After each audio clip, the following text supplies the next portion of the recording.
And welcome to Old Spook Lane Creepy Chats, where we're going to be covering spooky topics for the month of Halloween and October. So I am Patricia, and I am here with these very special guests, of which I have never had on the show. So this will be a lot of fun. So join me once again is Arun Mehta from the Arun Mehta Show.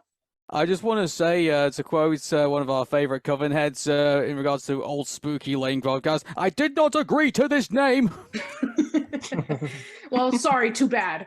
Also here on the show is Jim Bevan. Welcome back, Jim. Good to be here. Insert horror-themed pun here. Okay. And Sorry, also, I didn't have time to think of one. That's okay. And also joining us from the last set of podcasts talking about this topic, we have Morgan Terry. What's going on, you guys? Thanks for having me back. This is great. And we have Elijah, Not So Average Fangirl. Hello there. And we have ourselves a new guest who also does Owl House videos such as reactions and theories. We have the third Bill, so welcome. Hey, thank you. Hi, happy to be here.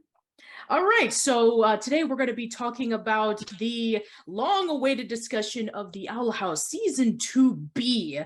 So we had just finished rewatching it to get ourselves refreshed, and especially it is super relevant due to the fact that as of the making of this podcast, we have just saw various clips and various things from the Owl House Season 3, courtesy of New York City Comic Con. And we'll be discussing about all of that and much more. So but before we get into that, let's talk about, especially since we have a new guest here, I'd like to know, how did you first get introduced to the Owl House?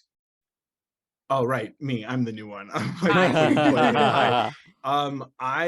I do a lot of different like pop culture things, trying to like try different things on my YouTube channel, and a lot of people between doing like Steven Universe and Adventure Time and She-Ra, I started seeing stuff about the Owl House, and I'm like, oh, okay, neat, and I just got a lot of like, dude, please watch this, and I just sat down and went, all right, and it did not take very long for me to go, oh, I need this. If nobody clicks on this video, I need this show. And that about did it. I was sold. I think I started my first video, which was like all of season 1 in one big video, right as the finale was happening. So around that Agony of the Witch, Young Blood, Old Souls kind of time.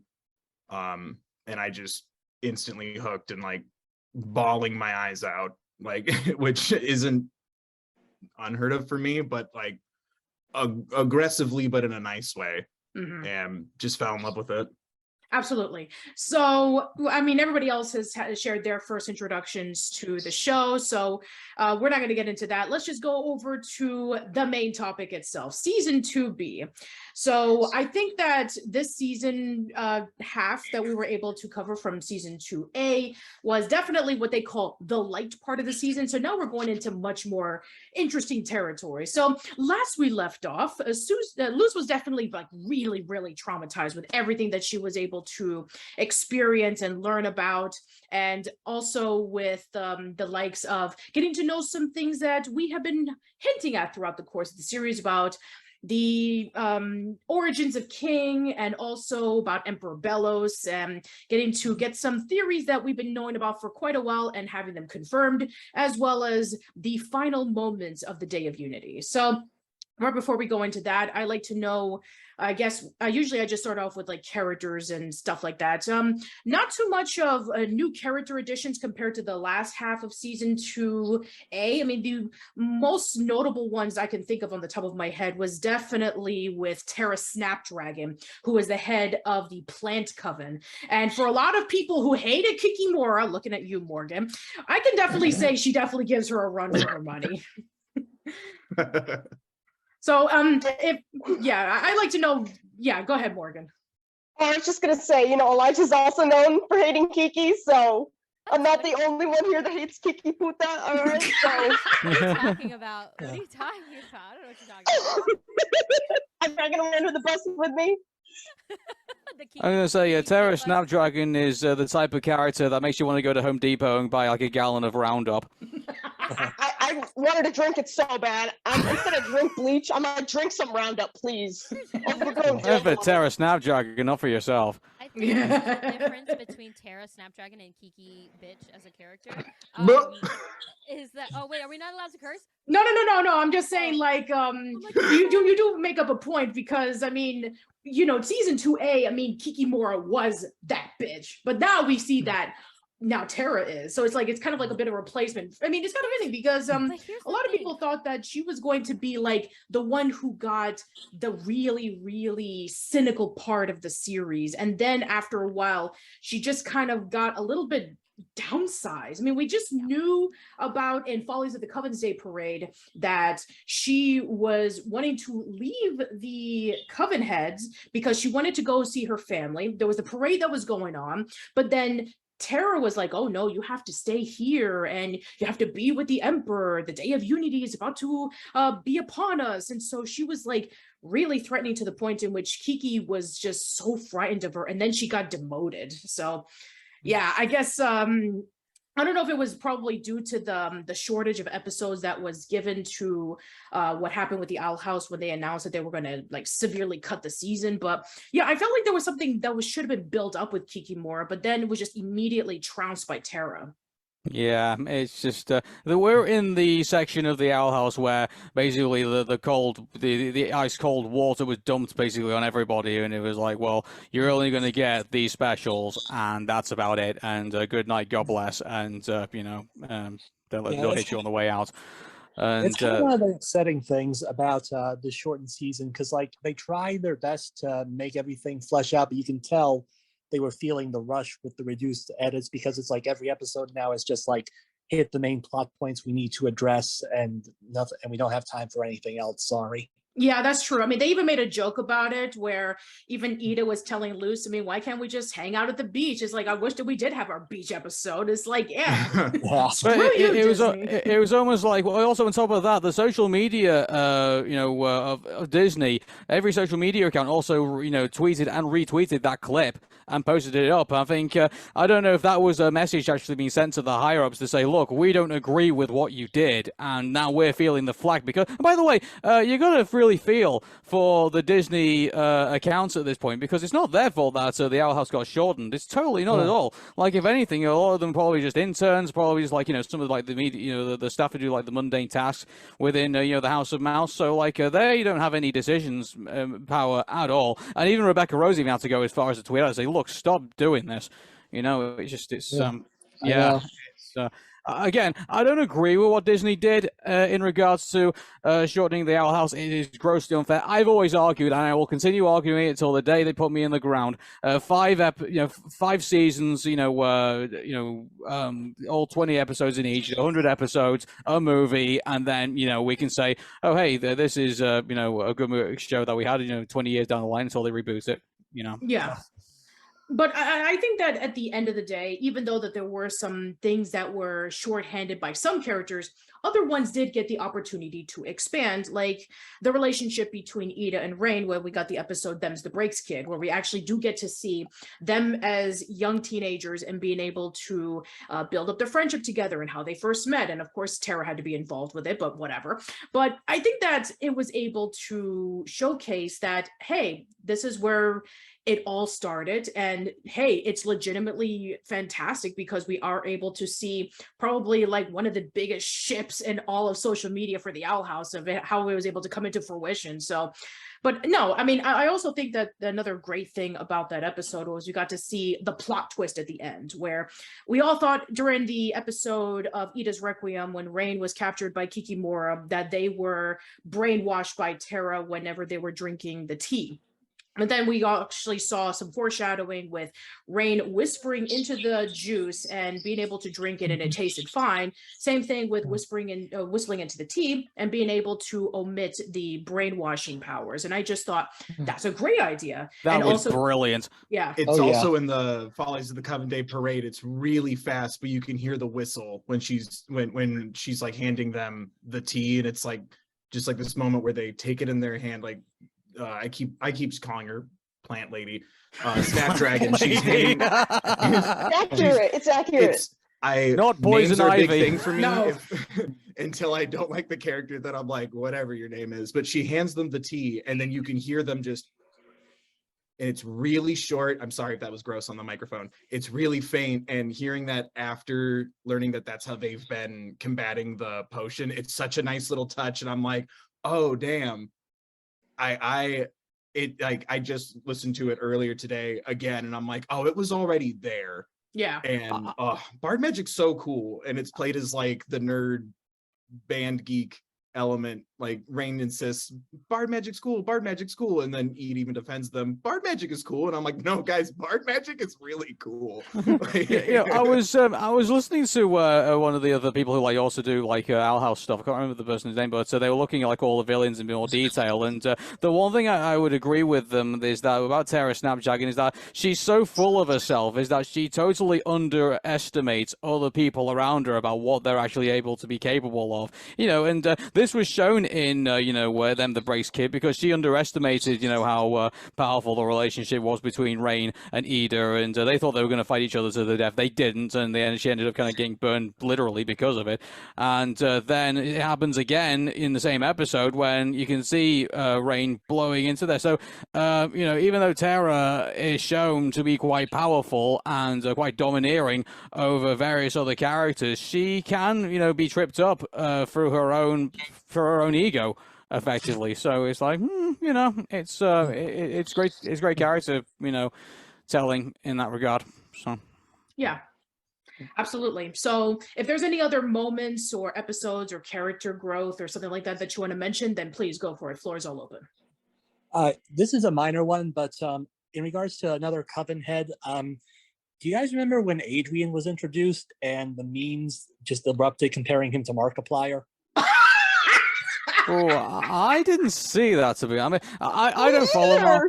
I don't follow Markiplier. I don't know what he's in. I don't know if he's going to do the Logan Paul route sometime and go to join the World Wrestling Entertainment or whatever. But I mean, like, as far as I know, I didn't. Adrian, for me, as a character, I mean, it was obviously it was the narcissist, kind of like a deal. Yeah. To go with Another. him. Yeah, it was more in terms of like how he appeared, and as far as the people drew comparisons to how he looked to Mark, and some people even overdubbed him with lines, because when he introduces himself, he starts off by saying, "Hello, everybody, my name is." So it was a natural part, but he does have that ego trip too, kind of like Terra. But I'd say he's even cranked up even more because he views himself as, a showman.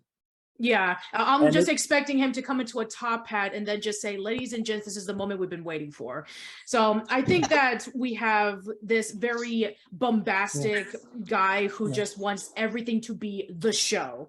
I mean, it's kind of funny because I just rewatched the Are You Afraid of the Dark miniseries last week to get myself refreshed for the first Spooky Lane podcast. And I just thought, wow, this is almost like Mr. Top Hat in a way. It's like it's all part of the show. So yeah, I mean, you have this guy. Oh, go ahead. So I was going to say, you got to wonder if like Bellows intended to pick people like Terra and Adrian as the Coven heads because they're so self-absorbed, they would never bother to question him or think that he was trying to get them. I guess that's true. I mean, usually when it comes to like people picking out various people to work alongside with you or work for you, I mean, yeah, you pick people who are qualified, but at the same time, you want to pick people who don't have two heads as to thinking maybe this person that I'm working for isn't exactly doing this for the best intentions.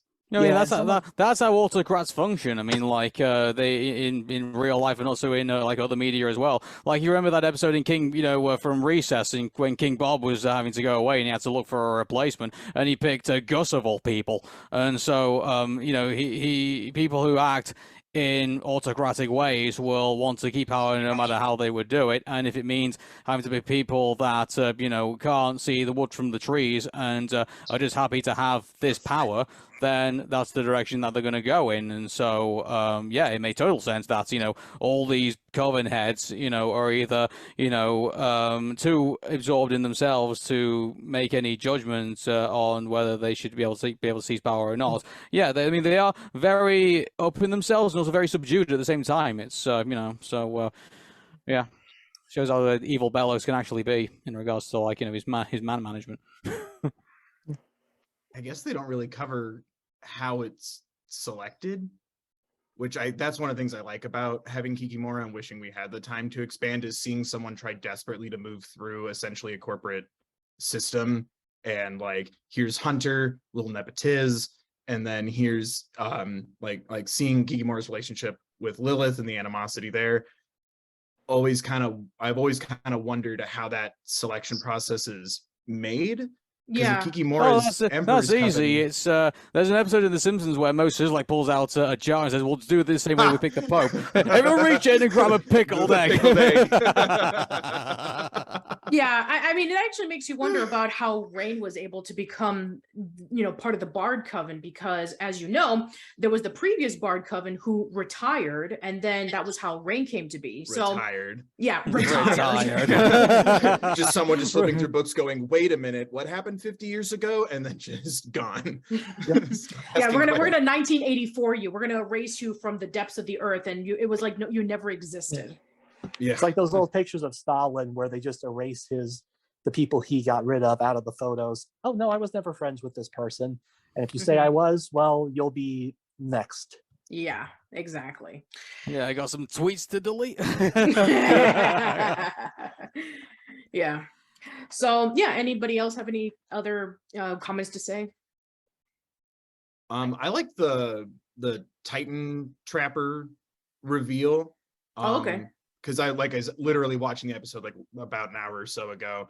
I forgot about the promo leading into it and how like we saw like a quick shot, and I think season 2B, it might have been 2A, of them like, here comes the baker with his bread, and they're like flapping their blankets, and it looks like just a nice little town. And I was sitting there going, why would you show so many cards in your advertising like that? Like, I'm like, okay, like I trust you, Dana Terrace. I trust you, Owl House crew. You're better and smarter at this than I am. And then, that was really smart, because I was waiting for a positive, we're gonna join the cause, let's do this, it's time for the revolution, bang your head to the devil's music. And then it turns out, oh no, this was the backup plan in case Bellows failed. And I really hope that they come back to some capacity, because they had their own cracked plate, they had their own agenda, history of the Titan warped as it was. I really liked that reveal, even though the Bill slander really hurt. Yeah, kind of a coincidence considering that we have another Disney Channel show where the main villain or the villain of that episode is named Bill. It's fine. Yeah. I'm sorry. Is Big City Greens the only show that we have right now where a Bill is a good guy? I haven't seen it all. I will say all I know about Big City Greens is I sat through the panel before the Owl House panel, so the most I learned during that panel was all I really knew, because up till then I thought it was like a Simpsons knockoff because all the people were yellow. Right. But yeah. I still don't know who Bill is. Like, I was paying so little attention, so I got no Bill is the better. father of Cricket and Tilly Green. So. Oh, okay. They focused a lot on the voice actors in that one. They didn't really say the characters' names that much, so gotcha. I was a little lost. But okay, I can place them now. All right. Okay, yeah. So yeah, he's like the goody two shoes. I'm the farmer, and I'm going to be able to plant all this stuff and see if I can be able to get my family afoot, because we lost our farm and now we have to move to the city to live with my mom. And that's the whole point of the show, is that you have this country family who moved to the city. So yeah, that's the premise of the show. Yeah, got it. Anyway, going back to Bill Nye the Trapper guy.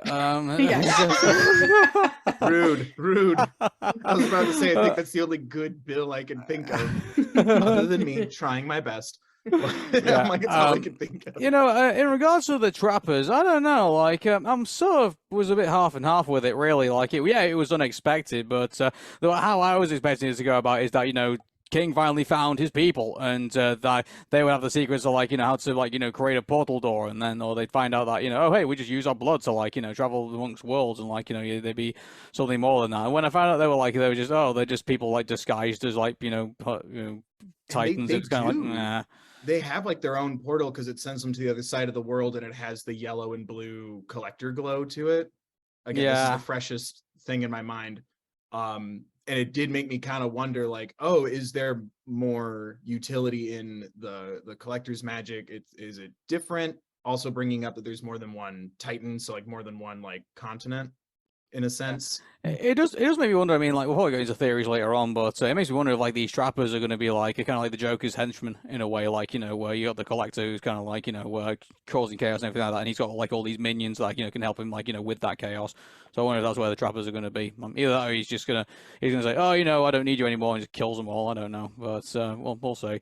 But I mean, yeah, it's I mean, the trapper thing was quite interesting when it first came up. Like, I remember when you know, when we all saw not knocking Hoodie's door, and like we all saw, like, you know, the first one, and we all thought, oh wait, that might be King's dad, and he sounds like Kratos from like God of War, and I thought this could be so awesome, you know, like yeah, like, I thought, oh my god, they got the guy who plays Kratos from God of War to play King's dad, like, you know, that's metal, you know. But when he turned out to be the way it is, it was kind of like, all right, yeah, but, you know, good swerve, but sort of disappointing at the same time, I guess. So, yeah. All right. Anybody else? Mine is kind of way different than the topics we had already discussed, but I really liked the growth in Darius and the relationship between Darius and Hunter. You know, Darius, originally we looked at them as like a big villain, you know, badass, had these awesome abomination powers, strong, terrifying. And then it turns out he's like the secretly soft uncle who, you know, really cares for his nephew, so to speak. And it was just a really pleasant, unexpected growth for me. Like, I really enjoyed that, and I was happy to see that that's where they took that relationship. And then in the end, Darius actually and Eberwolf end up helping, and it was something I didn't see coming, and it just gave this warmth to his and Hunter's relationship, and kind of gave Hunter a different adult figure that actually showed genuine care, and affection. And now obviously he's gonna have that in Camila now, but it was kind of like a very nice difference compared to what Hunter knew from Bellows. You know what I mean? So it was nice. I don't know if anybody else liked it. I liked it. Yeah, I did as well, and because at the very beginning, like when, you know, Darius and Hunter have like their altercation, I just thought, oh, this is just Darius being jealous and, like, you know, typical Coven head, and, like, you know, he thinks he should be the one who's like number two, and not you know, Hunter, and not realizing like how bad Hunter actually has it in regards to his relationship with his uncle, quote unquote. But yeah, so there's that, and so, you know, when Darius actually said, oh wait, I'm the first guy who actually thought something was up, and it was like, oh hey, you know, like that was a nice, you know, turnaround, because let's face it, the fans wanted to like Darius, they really did. Like, when they first saw him, like, even when they saw him and they had no context to him, and like, he is not what they expect the Abomination, you know, Coven head to be, and like they saw him in that, and like, oh wow, this could be like, you know, a really in-depth character. Like, why is it that he likes abominations when he's so good looking? You know, like, it's that, I mean, obviously I don't think they're gonna have enough time to actually tell that story. Like, you know, there's another thing, like, as well, like, you know, I wanted to do like a Marcy's Journal sort of kind of deal with Our House at some point, like, just like laying in like all the details of like all the different characters of, like, you know, why, what, and how, you know, of everybody. And so but you know, yeah, I'm really sad that, you know, Darius he looks like a very interesting character. He looks like, also the fact that he had you know, relationships with the previous Golden Guard as well, you know, before Hunter, you know, so it was interesting to see what that Hunter, you know, that version of the Golden Guard was like. And in fact, it would be nice to go into like all the backgrounds of all the Golden Guards and how they felt about, you know, the situation. Yeah, especially since we've seen in Hollow Mind that there were dozens of them. Who knows how many of them? Like, masks just laying down of all the previous Golden Guards that Bellows ever created. Like behind Morgan. You're right. I didn't even plan that. Morgan has one. Wait, what's behind me?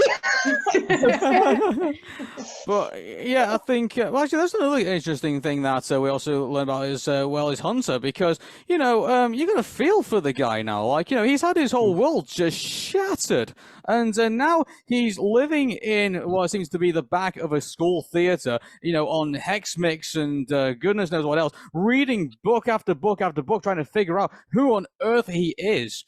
And also, he has to put up with this horrific abuse from this terrifying monster of Emperor Bellos, and it's an unimaginable situation to put yourself in. But it is a situation that some people have been through, and they also can relate. So that in itself was quite. That itself is good storytelling. That is also another great character. Hunter is going to be a very interesting character going forward from this part of the season into the specials. Yeah, I'm interested to learn a lot more about him and how he goes about, because by the way, I actually disliked Hunter as a character when we first got. I mean, I think that's everybody at this point. But when you're only given hey, I'm villain, and I do villainy things, and but I don't give much motivation, and therefore, hey, here's another evil thing to kind of keep turning us off. This character. I was so excited for Golden Guard even before the Hunter reveal. I loved disliking him, but also felt like someone cosplaying as Bellos, but having so much energy, like it's like a twisted kind of fun, the buys and everything. I was waiting for such a different character than what we ended up getting. Enamored might not be the right word, but the artificial lightning rod staff, when that was first revealed at the beginning of season 2, instantly fascinated. I talk about it in some of my videos, the organic glyph usage versus this staff that seems to run on electricity and batteries. I love Golden Guard, and then I loved discarding him even more. I was for a minute almost don't ever show me his face. I don't want to see his face. And now I'm best boy, please be safe. I'm gonna put you over here. Nobody talk to him. No one touch him. I would feel like going up to him and saying, that time I called you brass neck god? Yeah, can we kind of start over, please? I got to say, the weird thing about Hunter was usually when we were introduced to a new character, I'm very iffy, and he came off as a villain right away. But I never hated him, which is unusual for me because I have trust issues. But for some reason, the moment I saw him, I was I kind of like this guy. I don't know if it's the flair of him going, bye, and just flipping out of the air or whatever, but I kind of liked him, and I was surprised by that, because when we first met Darius, I was iffy. I was even iffy about Rain when we first met them. That's the extent of my trust issues. And now Rain's one of my favorite characters. Right. But for some reason, Hunter, I always gave him the benefit of the doubt, even when he did Amity so dirty. And as you can tell by my hair, Amity's my child and my sweetheart, and I would protect her with my life. But even when he did Amity dirty, I was I can't hate him though, because we see the circumstances he's under, and I don't know, it was just the way he was written. I never really hated him, which was unusual. I think I mean, if we only watch oh wow, that's amazing. So let's go. But I mean, in regards to if we only saw the first few episodes of Avatar: The Last Airbender at the very beginning of the show, we would have hated Zuko. I mean, right off the bat. Thank you. Exactly. Yeah. Thank you. So yeah. I mean, Hunter has various Zuko-ish traits, I guess, and obviously Hunter wasn't exiled; he was still kept in the fold. I mean, and obviously put in a pretty high position. And obviously, we found out why later on. But again, to say Hunter has been a very interesting character. Going up from when we first met him to all the way to where he is now in the human realm. So yeah. I've honestly thought I didn't know whether they would give Hunter a redemption arc or whether he would turn out to be evil. So, turn out to be evil the whole way through. So I give him credit for at least, keeping us guessing, not making I mean, if Mooring Mark, his comic, shout out to Mooring Mark, by the way, all his comic books and everything, if he's anything to go by, he thinks he's going to get Hunter's going to get the dagger and put it through, run Emperor Bellos through. So, maybe he might get that arc. Who knows? So either that, or maybe he'll just put him in a jar. Yeah, we'll get to that later. By the way, we'll get to that later. He learns to sew, and he gets to hang out with Darius, And no. He said, no, I don't want. Sorry, It's all Hunter's right. my boy. Hunter's my boy. I'm so protective. My brain for a minute was focusing on like the Hunter thing, like Amity and how she started as a mean girl and the writing there. And we instantly took me to like a no, the boy needs to be okay. Yeah, believe me, Bill, we all want to protect Hunter, but let's be honest about this. In media, where, I mean, the only person I know who a clone character has basically, lived to tell the tale has been Agent 47 from the Hitman series, and he was like a bold killer clone assassin. And Hunter is not that. And I kind of put him more in the line of like maybe like Annie from like Batman the Animated Series when when Robin met up with her, and then like there's various other this is the thing, and I've said this in the previous podcast. Clone characters don't have good shelf life, and I mean I kind of thinking something is in season 3 is going to happen to him, and I mean and so I think my first. Yeah.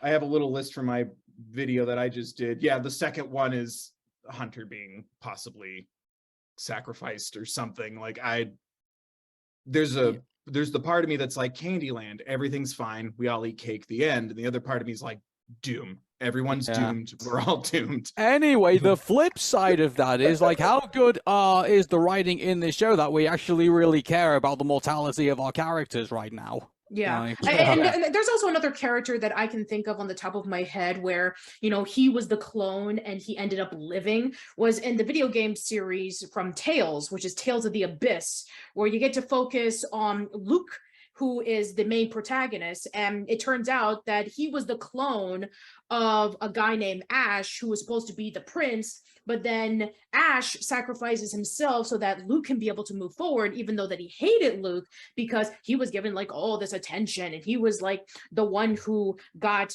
all the recognition and all that kind of stuff. But then, he decided, you know what, I'm going to stop being selfish. I'm going to be able to help you out. And so he ended up surviving instead of the original person. So I can think of some other examples, but yeah, for the most part, clones don't tend to survive, but there are 1 or 2 moments where that doesn't seem to be the case. I like to believe that Hunter is going to be the exception rather than the rule, but I'm a realist and I remain skeptical. So. Fair enough. Like maybe I think we will keep Hunter in the end of it all. I do think, however, they could definitely use him for angst when it comes to, now that we know Belos is in the human realm, he attached himself to Hunter's shoulder and he's there. I feel like Hunter's character would be very useful storytelling wise to provide angst. Like what if, because Hunter is the thing Belos has the most connection with in the human realm right now, what if he tries to use Hunter, like possess him in some way, like infuse his goop, whatever he is now, into Hunter to Venom suit. That was my original theory. I thought when it comes to like the Day of Unity, I thought he was going to use Hunter to like keep himself alive. So I didn't think this was before we all thought he was like a witch hunter or something like that. But I thought that the way that Belos has been keeping himself alive for like hundreds of years is because he's basically been building these Grimwalkers, and every time he builds another Grimwalker and gets it to the age of maturity, he then transfers his old himself out of the old body and puts it into the new one. He discards the other one. I don't know. Maybe starts again with creating another Grimwalker. It kind of reminds me of the witch of Morrigan's mother from Dragon Age. Mr. Morgan's mother, it was so confused. I was like, what about my mother? Your mom's a clone, Morgan. That's all you want. Don't bring my mother into it. What did you get for going to New York Comic-Con and seeing 6 minutes of the Owl House season 3? Want to ride a train for 6 hours in a day? Go for it. You should have went. But yeah. Anyway, what were we up to? Dragon Age. What were you saying about that, Jim? Sorry. Well, in the Dragon Age game, you meet up with this one character, Morrigan. She's a witch, and in her character arc, you learn that her mother, basically, she raises her daughters, and then when they're of the right age, she transfers her spirit into their body so she can keep living. Interesting. I'm sorry. Kind of reminds me a bit of that. Just that premise there of just keep body swapping to live forever. He kept telling Hunter that he was going to be a very important part in the Day of Unity. And we know now that Belos has slowly been deteriorating the more and more he's been inhaling and ingesting these talismans and stuff. So it's like, was Hunter supposed to be his new vessel to live in, in the human realm, so to speak, so he could be a human again? Yeah. You know what I mean? So it's like, and of course, what revenge to be the brother that, he feels like betrayed him in the first place. You know what I mean? Like I said in the last podcast, it's sort of like a Sasuke Orochimaru situation, in which when Orochimaru saw that his body was deteriorating over time because he transfers his soul from body to body so that he can be able to live forever and learn every single technique and conquer everything. He saw Sasuke and he's like, I want the Sharingan, which is his eye technique, and I want to be able to have his body. I want to train him so that when he gets older, I'm ready to do the switch. And so, yeah, it kind of reminded me of that a little bit. Or what if, too, I just thought of this. What if also it was his plan, because he didn't realize how much time has gone by in the human realm. He still thinks there's witch hunters and all that good stuff. What if, like, maybe after he killed his brother, which we saw in Hollow Mind, what if he was wanted? Or what if, people were looking for the brother or looking for him? And what if he wanted to come back looking like Hunter or looking like his brother, so that way he could be like, oh, yeah, I'm fine. I've just been lost all this time, or blah, blah, blah, kind of get away with the murder, with the crime. I don't know. Like, that'd be messed up. That would be put interesting. past him because he's Yeah.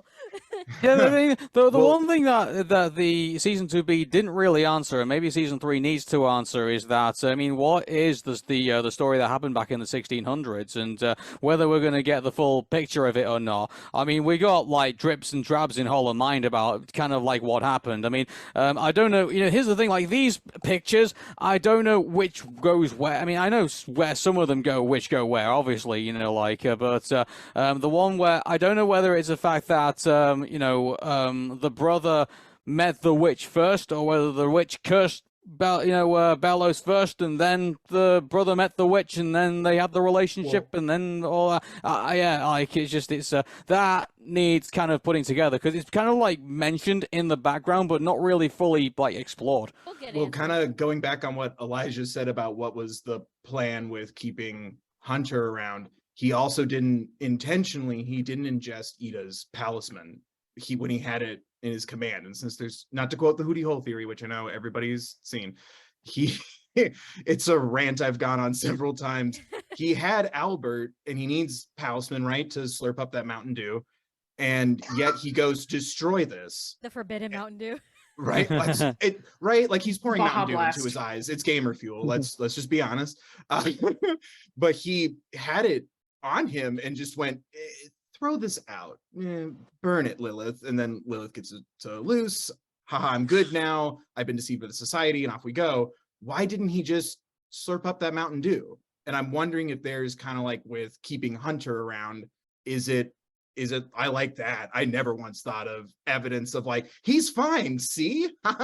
there's one thing that, I mean, the only thing I could think of is that, keep this in mind, in one of the episodes, obviously before we came into season 2B, Belos was aware. I mean, also in Hollow Mind, he said he was aware that Luz was the one that was helping him out, try and like dig out the collector and start off all the events. So maybe in his mind, he thought, well, hang on a second, if I let Luz know that, if I kind of like change events now, I could create a paradox, and I could obviously, affect the time that might be coming forward. So maybe in his mind, he probably was aware of some of the events that were already going to happen, and he thought, well, Ida's going to escape anyway, and so I'm going to, maybe act out of character for this bit, just for the sake of like, for me getting to the Day of Unity. So, keep this in mind. He was aware of Luz, even though he plays dumb. So, because of like the fact that she went all into the past and altered history in that. And by the way, when we get into theories, I've got something for that too. But so maybe that's my only explanation for that. And we have to remember, they were important. I mean, the statue of the town is of them two. There was newspaper articles about them two as the brothers. So it's like, he was known. They were known in that town. So it kind of has me thinking now, was there a different reason you wanted to keep Hunter? Like, did you want to come back as him? Because maybe he was the one more well liked in the community or something. You know, maybe Bellows or Philip was, you know, looked at as the crazy obsessed guy, you know, and maybe his brother had more influence and stuff. And maybe it's the fact that, well, Caleb, I'm going to call him because that seems to be where we're going. Yeah. I mean, I guess Caleb was probably the more talented one and the one that got all the praise, and Philip was kind of like the cut corners, like, and everyone, like, you know, knew that he was full of shit, so they kind of like, that's the reason why they, you know, disliked him much more than the other brother, and that's probably what grew the jealousy, maybe. And also the fact that this might be like a, you know, an Anakin Skywalker situation where, you know, Caleb also probably was a witch hunter and also disliked witches, but then found that one witch that he actually fell in love with, and I don't think then obviously, jealousy. you know, I think it was more. I think Philip felt betrayed by his brother. Yeah, he caught him with the thing they were supposed to hate, kind of like the whole first kill thing going on. It's like, you know, I felt like that was more betrayal instead of jealousy, but because of that, there was probably way more consequences to killing his brother than maybe he initially thought. Mm-hmm. You know, maybe he just acted impulsively. I don't know. He's a twisted mofo, but it would be interesting. I feel like that storyline can go down a couple different paths for sure. Yeah. Well, man, we'll get into theories later on, but I mean, in regards to yeah, I mean, in regards to the relationship between Hunter and you know, Emperor Bellows, like, you know, back in that, all of that, you know, I hope that they do go into depth with the explanation of all of that, and it looks like, I mean, we might be going that direction, hopefully. So yeah, I look forward to seeing, you know, where we go from here, and also if we see that you know, that curator of that museum again, that guy who's looks like he's still, you know, the crazy conspiracy theorist guy. So you know, I think, you know, that's another thing as well. I think I don't think that's the last time we've seen him. I think we'll see him again. So. Yeah. He's probably gonna have some role to play, especially with the Bellows remnants. Yeah, I mean, he was the one who brought up the whole discussion about the brothers in the first place, where it was like, okay, it all started hundreds of years ago where two brothers were kidnapped by a witch and they were never seen again. So he was able to be the closest one to kind of like put the things together about like, there's witches about. Sure, it was for the wrong reasons and motivations. They don't want to take teeth from human beings and go to the surface of Mars. But I have a really strong feeling that this guy would probably be maybe the key to getting the portal door together. But anyway, that's for theories, and we'll go to that another section of the podcast. So yeah, if there's any other like character moments or any episode moments that you want to talk about, then go for it. Shall we just go into the kiss? Yes, sure. Let's do that, shall we? The kiss that pretty much had the whole internet world explode.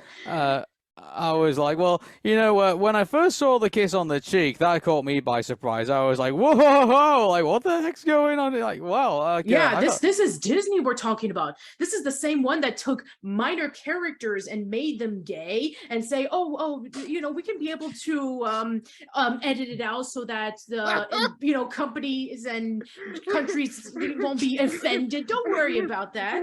I don't know if anyone saw Elijah just then. It's like, now kiss. Celebrate in the back, lesbians. Happy Star Wars. But you know, like, I mean, it's they're saying, what are they gonna do? Cancel us again? Yeah. Well, all of season 3. That's how it's gonna be. We're gonna die twice. Well, we each take our time to explain what it was for us. How did we process it? What were we thinking? I feel like each of us definitely has a story. So let's. Okay, yeah, let's do that. Especially since we all have different perspectives of how it turned out to be. Yeah. So yeah, since you brought it up, why don't you go first? Oh, I mean, I injured my foot celebrating it. I mean, like, you know what it is? It was like this She-Ra kiss between Catra and Adora. A big part of me had the faith. I really, truly believed they would. I didn't think it would be in that episode. So that took me aback, first of all. Second, because of the trauma, so to speak, that the LGBTQIA community has been through with shows, with characters, with television, we grew up not having the happy ending. Our characters got killed, the relationship didn't work, or they got written off, or whatever the case. So, or they made them into cousins. Yeah, they made them into cousins. And it's like, that part of me was still doubting it, like, oh, there's no way Disney's gonna allow that. There's no way Disney's gonna allow that. But I did have the faith because I believed in Dana and I believed in the crew, and I know how strong their passion was behind it. And I believed in the fact that we are changing as a society and a time. So what took me aback the most though was that episode. I would have thought if anything, it would have been in the finale. You know what I mean? Yeah. Yeah. To get it that early on, I was like, no, I think in my reaction, I was first like, oh, why did it get so fluid all of a sudden? Like the animation changed. And I was like, what's happening? And then it just like slapped me across the face with Lumity. And I was like, holy shit. I danced around my room. I like flipped over my bed. And then when I tried to get back to my desk, my pinky toe just jammed into the corner of my desk, but I didn't care. And it was just so meaningful, and it made me cry because it was like, I felt like that was a really huge step, especially since it was Disney that did it. And don't get me wrong, they're not perfect. We have a lot of, there's still some cherries in that patch that need to be picked out. But, it was a huge I have a list of complaints. Yeah, it was a very, very huge step. And most of all, I was happy for the younger queer kids who were going to be able to see that and identify with it and relate to it and be proud of it and celebrate with it.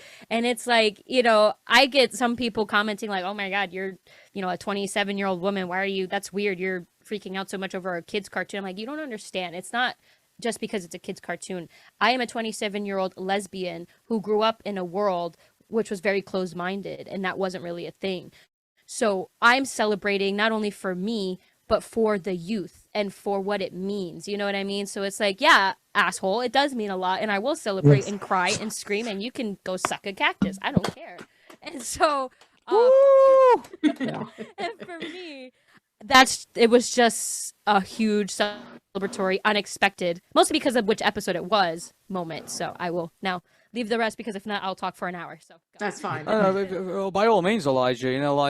The one thing. I mean, when you started crying, I sort of kind of started crying too, because I just thought that people like Elijah, people like Morgan, you guys never got this representation when growing up, and so you've never really had these types of figures to say that this thing is okay. And so, that's what I've always argued about. Like, the reason why a lot of people in the LGBTQIA plus community is really gravitating towards the Owl House in their 20s and in their 30s, and maybe even further than that, is because this is representation that they never, ever grew up with. And even if it was done 70 to 100% wrong. Who remembers the silver spooner from Dial M for Monkey? Who remembers some of the other kind of offensive stereotypes, you can say, of in Legend of Korra? Who remembers Buffalo Gals from Cow and Chicken? I mean, it's just you just couldn't right foot in this in the 90s, and in some places. And don't get me wrong, Mr. Simmons from Hey Arnold, I mean, obviously he's a good representation, even though he wasn't really and also there was Eugene from the same show as well. I mean, I'm not saying that there wasn't positive role models, but let's be honest, they were. But Velma, fairly recently as well. But I mean, let's be honest here. Like, back in the 80s, back in the 90s, being gay, being lesbian was still pretty taboo topics, unless it was adult animation and unless it was just hidden a bit under the frame. That I know because I've seen it. Yeah, and even with sitcoms, like for example, we saw with this in Ellen, which is Ellen DeGeneres' sitcom in the 90s, where when Ellen revealed that she was a lesbian, show got canceled. Let's talk about Dharma and Greg, in which we have a pretty well-known gay stereotype. Queer Eye for the Straight Guy, which is a show that was quote unquote like, oh, we got to see gays on television, but there were some people who had issues with it. So yeah, I think we've come a pretty long way with that. Yeah, it's and also that was just South Park. Well, the less we talk about South Park, the better. But I mean, there's again, there's been no positive until fairly recently. There has been no real positive representation of gays and lesbians and the like in animated media, and only just now are they playing catch up, and that's the reason why you're seeing a lot of people in their 20s and 30s now, seeing these cartoons for the first time, and I think it's a good thing. Yes, and it's telling that a lot of this positive representation is popping up in media that's more aimed at kids, because in too much adult animation, the gay characters are still seen as broad stereotypes, or just acting overly flamboyant or overly butch, or they're sex crazed. And when people complain about the bad depictions, then the writers just get up, oh, you just hate gay representation. It's like, no, we want to see good representation, and you are failing. You you do not get praised for barely putting in any effort. Yeah, exactly. And I think that it's very important to see that. I mean, whatever that representation that you are, I think that seeing it done properly and seeing it done correctly and seeing it done in a very realistic depiction is really, really important.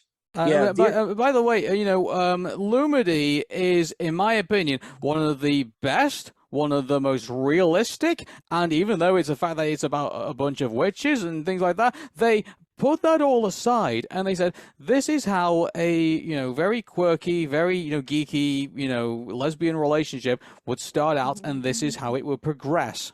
And that in itself is also it's not the fact that they're lesbians, it's the fact that they tell a realistic story. How many, as much as we like Arnold and Helga, me and Morgan, you know, as a ship, and I mean, let's be honest, let's be honest, do you really think it was realistic that they would basically, you know, get together after surviving, like, you know, ages through the jungle? Is that a realistic relationship for anybody? Maybe, I don't know, maybe there's some Indiana Jones, you know, people that I don't know about that have these types of adventures and, you know, do this type of stuff. But let's be honest, like, when it's done, like, that's not a realistic situation. Lumity is a realistic situation, and, you know, if you put down some of the...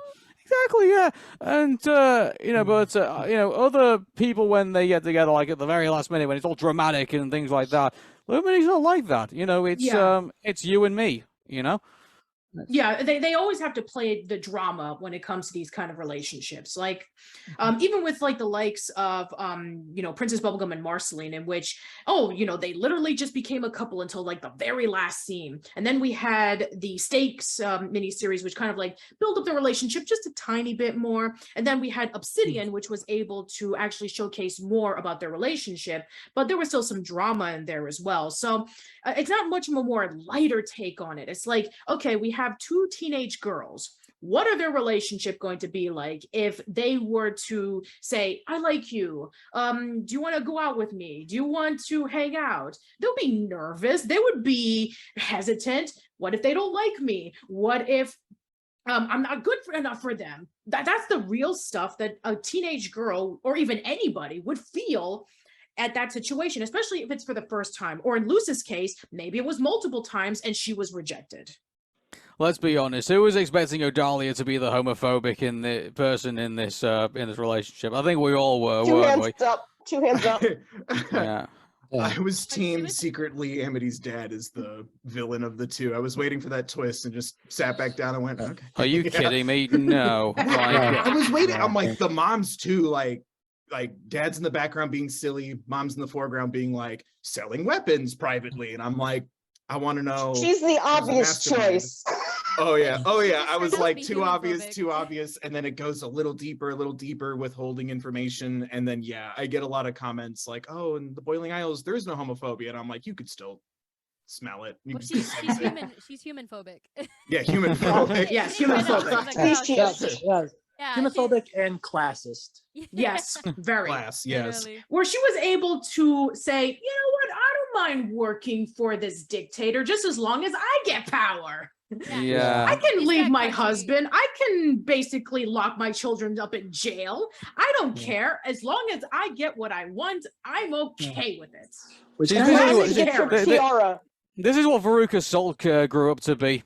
I mean, she has an entire song called "I Want It Now," so absolutely. I could see Odalia singing that if they ever did a version of when all the Ida and everyone are kids, and like you had Odalia. I could see them doing I know Dana doesn't like song numbers. I could see her going around Hexside singing that song. I Want It Now. Seriously, I feel like her parents were afraid of. Kind of makes me wonder if when they go back, if Odalia is like still gonna be, conniving with the Collector, or if she's going to be like, if she'll be an outcast now for trying to betray everyone on the Boiling Isles. I can see Odalia becoming the new, being used as the Boiling Isles equivalent to Quisling. Well, if you remember, like, I mean, again, I don't know how divorce works in the Boiling Isles. I mean, I don't know if you just say I'm divorced and that's, wave your finger and then that's it. But, it's divorce lawyer.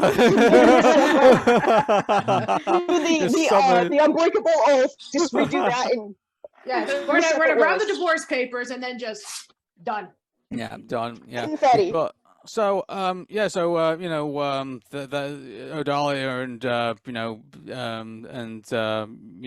Amity's dad are now done, pretty much. And so, by the way, like it was, oh, good grief, like when we got to the point where Amity and her dad were patching things up, and then you had like the montage where King gets knocked out, and then you see him trying to fight off like his own automatons, and like oh, we got to go now, and you see Amity with tears in her eyes.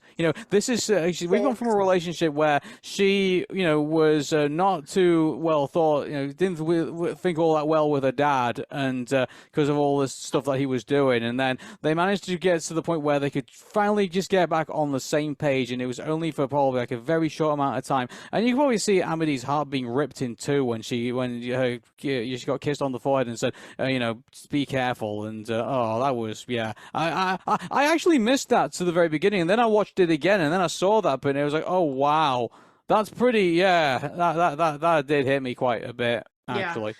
But before we get into that, we need to finish off the conversation we were having earlier about how the kiss affected a lot of us. So, speaking of confetti, Morgan, please tell us. Look, I still have it. I had to move it into my prescription pill bottle, but I still have the confetti. But yeah. So please tell us all about this. So it was pretty much like, I feel like Elijah and I come from the same points because we're only 2 years apart, and growing up when we were kids, we didn't get this kind of representation, and you can't help but think, like, even though things are different, like, again, it's Disney, you don't think this is going to happen. And when the kiss cheek happened in Looking Glass Ruins, like, I couldn't even like form coherent words. If I'm remembering correctly, I screamed and I like headbutted my desk because I just had like this like, and I didn't even realize I headbutted my desk. Like, someone pointed out in the video, like, did you just headbutt your desk? And I was like, I guess I did.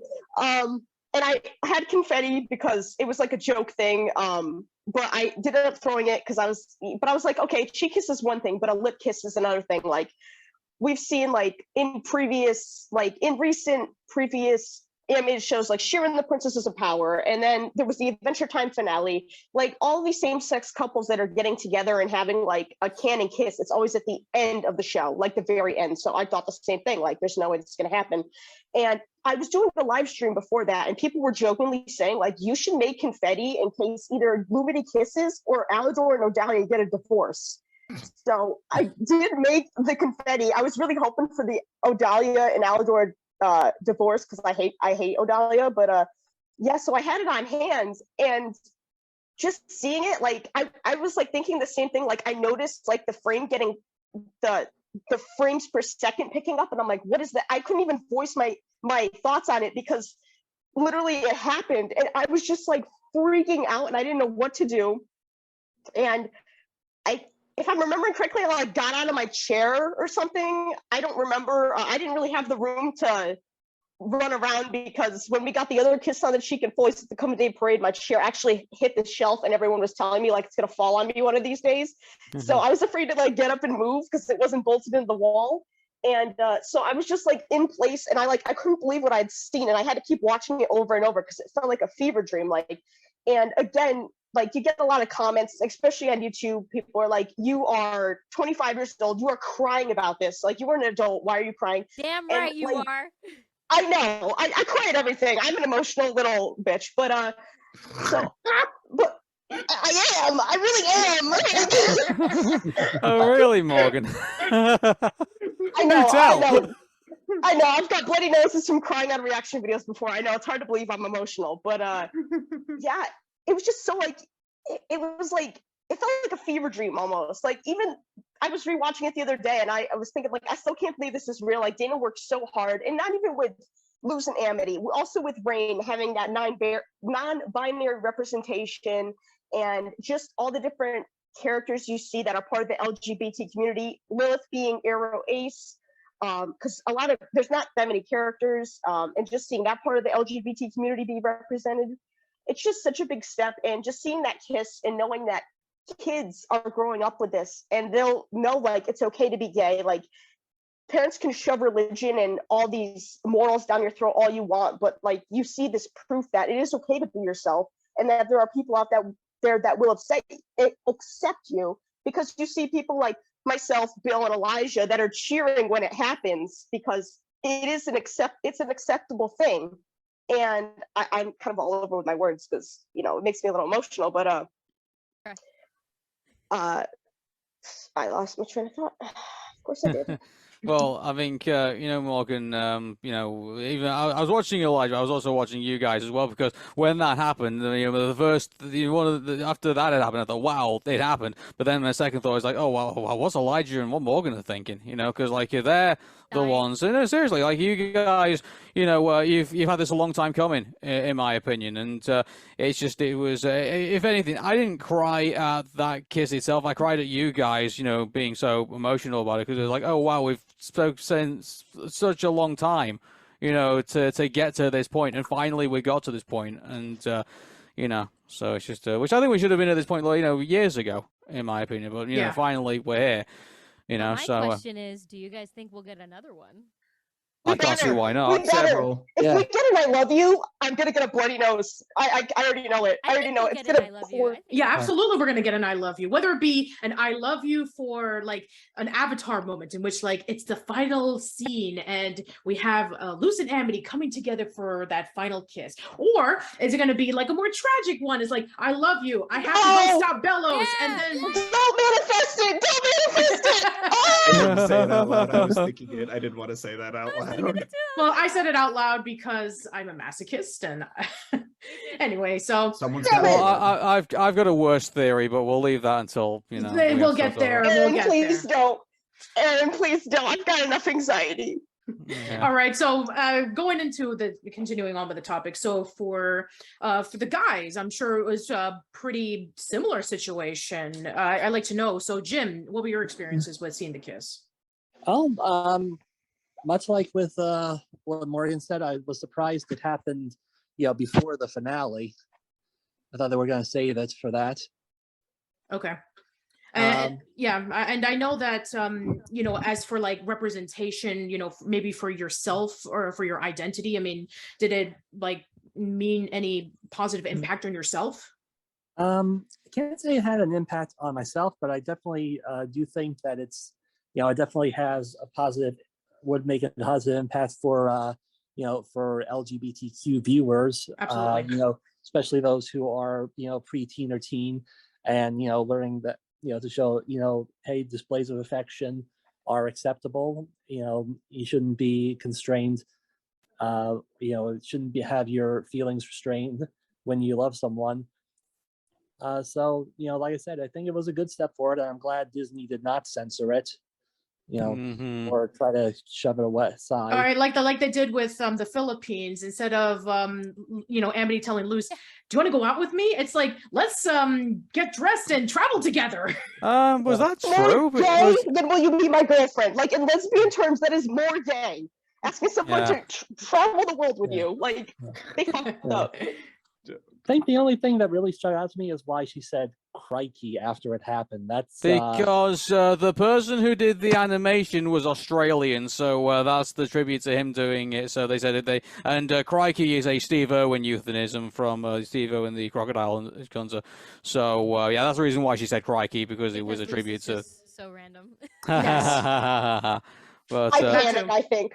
Just the panic, like not understanding what just happened, and just the first thing that comes to your mind saying it, like I think that's got a lot to do with it too. That could be a possibility, yeah. How about you, Bill? Well, I mean, a lot of this is going to be a little cryptic, so I apologize. That's fine.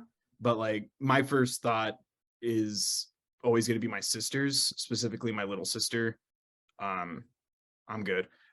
She's a lot of just awful stuff, and she's technically my stepsister, but I'll fight you. She's my little sister, and just a lot of like nasty things, and just kind of sitting up in the corner, like trying. I wish I knew what to say. I wish I knew what to do. I'm sitting here and I'm like, well, apparently I'm going to hell because my parents got divorced, so I don't really think this holds weight. And like, I've had family try to like help me cope with this in every different way. I'm like, and like try to be there for my sister, and like she ended up having to like move, so like I lost in a sense something there, and I'm like, I wish I could point to this shit. I wish I wish I could watch this with her. I waited like weeks and months until she finally caught up with the show, and she just messaged me, oh, okay, yeah, like I see you too, by the way, and like Hunter and Luz's relationship and things like that. And we've always like tried our best. And even like my older sister, like we've always tried our best, but never quite knew what to do, how to be, and, you know, wanting to just keep everyone comfortable or happy, and feeling like, you know, well, what is the right thing to do? Ace is like the playing card. Like I've never heard that word before. Very small town, and like learning things as we go, and, you know, going off to musical theater school, and then having like the dead opposite kind of vibe where it's like, it's, you know, it's always got to be this way, and like some of my close friends and I, like having a lot of like strange experiences trying to like just figure out ourselves while like, you know, theater kid jokes or, you know, things like that. And I just, when I watch stories like the Owl House, and like we've pointed out, the prize not being the relationship, I think is also so big. Like you said, it's not the finale, you know, whoever your romantic interest is, that's not the prize at the end of the story. So like there's also value in that.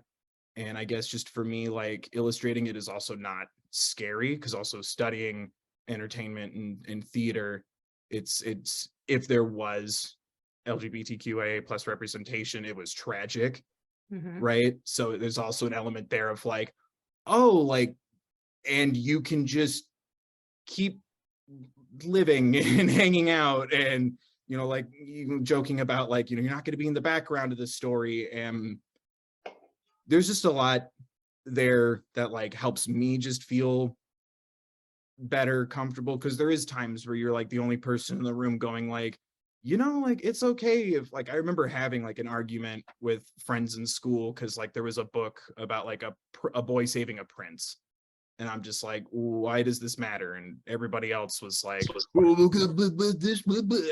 remember being so sweaty and uncomfortable and nervous. And I'm also like, I fought people for saying things about like this, about like my sister. Like I can't keep punching this problem away. I'm 17 years old. I can't be punching. I'm now much older and still can't punch. So it's like seeing this kind of stuff, it's comforting, and it makes me happy that it's out there, because like Dana Terrace can't go back in time and unbully me, but like knowing that it's going to be easier for me or for my sister, people I'll never know, people I'll never meet, different circumstances.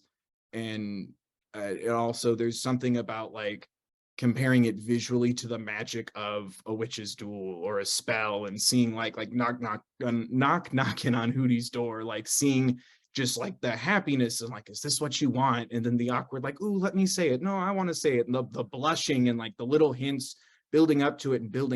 Like it didn't feel like, here you go, gays. It was like, here you go, people. Like we're gonna experience love, kindness, affection. Like it's so lovely. And like that little scene where Ambi's about to like dye her hair and like kind of going over what she wants, like it hits hard. And like I think about that a lot, and how it's just like, this would have given, you know, me more tools, for lack of a better word, like when my sister was upset, or my vice versa, my sister for me when I'm upset or confused or scared. And like our older sister, like, you know, already has like big like anxieties, I guess would be a general. They're not on the internet or anything, so I don't like getting into specifics, but like we're all going through our stuff, and it would have been nice to have had this in our tool belt, but now it's like super nice to just kind of touch base with each other. And like, how far are you into the Owl House? Because I need to know when you get to a certain point. And then my sister just messaged, I think I got there, and I'm like, yeah, I think you did too. And like even watching it, like kind of what Elijah said, I'm like, now it's happening now, and like just like tears. I'm just like, oh man. And like we're not buddies, or like I said, the Legend of Korra staring contest, which shout out to the person who made the recreation of the animation so they would kiss. But people in the comments of my Legend of Korra video were like, Netflix changed it. And I'm like, guys, I'm watching this on DVD. No, they did not. Like, I planned this so the video would be ready when it drops on Netflix. No, they didn't. And it's like, it's so important to like hit on those things, you know, like, and seeing it beyond, you know, a random little theater, like off to the side where it's like, hey man, like, see, like, they're people too. Isn't this nice? Like, it's everywhere. It's on cable, and yeah, streaming services, Netflix, awesome. Any medium is great, but like cable TV, like there's something about that, because, you know, this could have been a Disney Plus series in another reality. And there's something about it being on cable TV and not at the end of your story. Yeah. And I love it. And then, yeah, Ida and Rain as well. And I joked about it in my video where it's like, will you be my girlfriend? Haha. Also, Ida and Rain broke up. They were together. We confirmed 2 ships. And I'm like, what is this feeling? Like, I hate and love this. What's going on? I love how, like, it's not sugar coated, just how it's not, you know, what's the term? Kill your gaze, or the story. Bury your gaze. Bury your gaze. Thank you. I'm like, it somehow was like both at once, where it's not sugar coated, but it's also not, you know, tragic. Yeah. But And, one thing I also want to add in is that, you know, I'm straight, and but Lumity, the reason I like it is because it feels real and it feels like it's well told, and I really don't care if they're gay, straight, or bi, or whatever. You know, like the fact that you take 2 characters and they are in such different situations, and then you put them together, and then they both realize that they are better people when they are together, and then they realize that there's something there, and they build upon that. That is great relationship storytelling, regardless of what the type of relationship it is. And that, at the end of the day, is what's important about Lumity. The fact is that you can look at this relationship and feel that it's genuine. Absolutely. You know? Yeah. And I also feel like, again, I'm gonna piggyback what Aaron said, that I'm also straight. So, you know, seeing, you know, those 2 together, being able to finally express who they really were, it genuinely made me happy for the people that I knew who were struggling to express themselves for the longest time.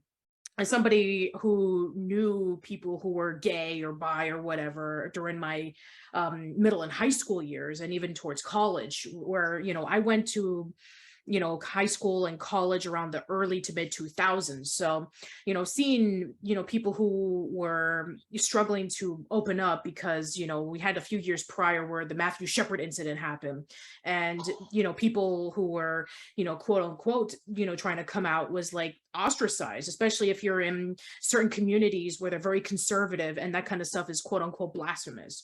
So being able to, you know, now see the opportunity for people to express themselves and to say, hey, I like you, I don't care about expressing who I really am, that's fantastic for a new generation, because it just goes to show you that it's okay to be who you are. You shouldn't be ashamed of it.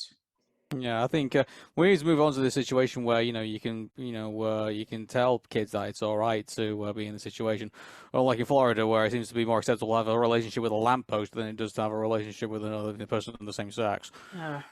I live in Florida, and yeah, you're right. Yeah. I used to live. No, we need and to bring vote. more light to, we need to make the change for Florida. We need to be the little light bulb still shining bright, because it's like, I refuse to let Florida stay this way. It's a beautiful state. It's just a shame. Like, it's a beautiful place to live. Just a shame that it's got some traditions in the smaller towns that are a little scary. So to speak. Yeah. Well, keep up the good fight, and you will succeed. I mean, there's some people in Florida who just still need to keep alligators as pets. You're also correct on that one. Being from the Pacific Northwest, it's also everywhere. So just to relieve you of some of that burden. All right, so I think we should move on to our next segment, because we have a lot to cover for the other stuff. So as you guys remember from the Amphibia podcast, we did a special reading where we read up the Amphibia / Big City Greens crossover. So about a year after that crossover panel happened, there was the Owl House and Amphibia crossover that happened during San Diego Comic-Con, but it was done virtually because of COVID. So I actually sent everybody on the chat in the bottom the script, which is actually a transcript because there's not like an official piece of paper, unlike which was featured in Chris Houghton's Twitter page. It was actually on the they were just reading it, and then somebody just transcribed it and then just put it into the Owl House fandom wiki. So I'm gonna read off the people who are going to be cast as what.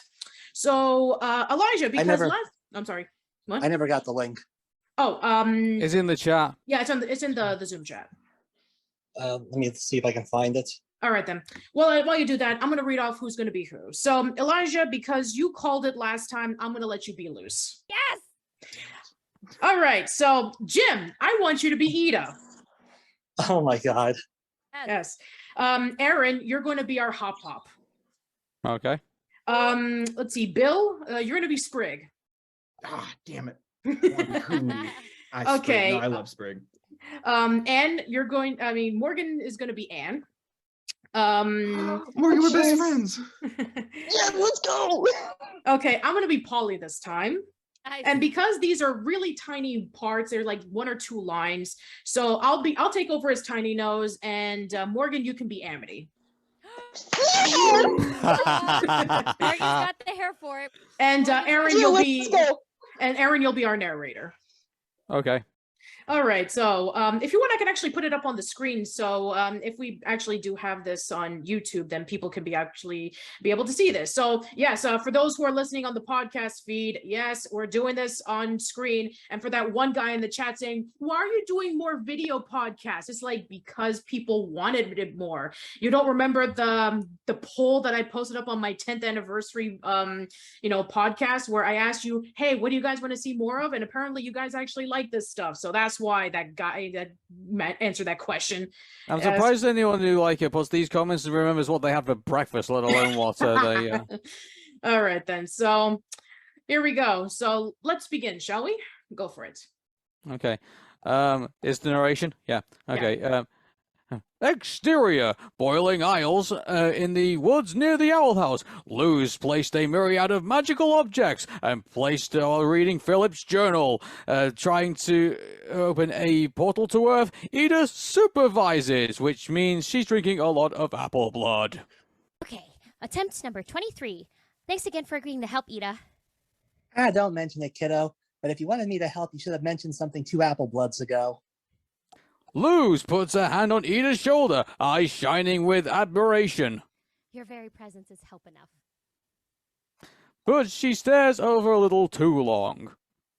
Cute, but creepy, like Hootie when he was a kitten. Wait, Hootie was... So what do we got here? A spell that has a very slim chance of working, but if it does, it might get me back to the human realm. Well, hot height and toes, what are we waiting for? Pull the trigger. We have to be very careful. This spell is unstable and... Ida has activated the spell! Again, probably should have mentioned something 2 apple bloods ago. Oh, shoot! Kablooey! A rift between time and space before a dazed Ida and Luz swirl in a shining portal to... Exterior, Amphibia, deep in the Wildwood Swamp, the Planter family and Anne are hunting for ingredients. Okay. Wait till you kids, this swamp's the Fae. It only tastes slightly worse than it smells. I think we should have ordered takeout from Stumpy's. They do grub satay now. So what else do we need for this suffering? Souffle. I said what I said. Well, according to the recipe, we need something called pineapple fungus. Polly runs over to an odd-looking mushroom and yanks it out of the ground with all her might. Is this it? The ground starts to shake. Polly has actually pulled the nose of a gigantic, horrifying creature. The giant, ugly badger with insect eyes and mandible explodes from the ground and looms over our characters. Dang it, Polly! Polly!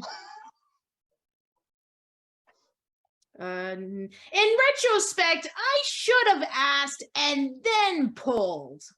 The badger beetle roars, and they run away screaming. Ah! Ah! Okay. Exterior, Wardwood Swamp. Some ways away, Ida and Luz step through the glowing portal and gaze around. Ida. Oh, yeah. Luz, it worked. We're in the human realm. Ida bows deeply to a passing grub hog. Milady. I worry what you think. I worry what you think you know about humans. Well, might as well head to the nearest town and see if they have any S&P approved bug equivalent to liquor. Hold on, Ida. Do you hear that? Suddenly, Lou and Hubbub, Polly, and Sprig come tearing out of the woods and stumbles into Luz, and they both fell over. Ah! Whoa, who are you people? I don't believe it. Another Anne. And she's better dressed too. Whoa, giant frog people. Either that, or this is the best apple blood I've ever had. Kid, are you seeing this too? And helps Luz up. The two regard one another with awe. Another human? I can't believe this. There. I'm Luz Rosetta, and I'm very impressed that you're walking around with one shoe. And I'm getting used to it. I'm Anne, by the way, Anne Boonchoy. Why do I get the feeling we have a lot in common? I don't know, but I can already tell we're going to be besties. Ida leans over, wondering about my Linkara impression. Sorry to interrupt, but we've got company. The badger beetle bursts into the clearing, roaring with rage. Hop attaches himself to Ida's leg. Help us, foxy lady! Get off of me. Luz steps forward, pulling some glyphs out of her pocket. Leave this one to me, guys. She slams a glyph down onto the ground, growing vines which shoot out and ensnare the beast, which makes no sense because they're not in the Boiling Isles anymore. But whatever. Whoa, cool!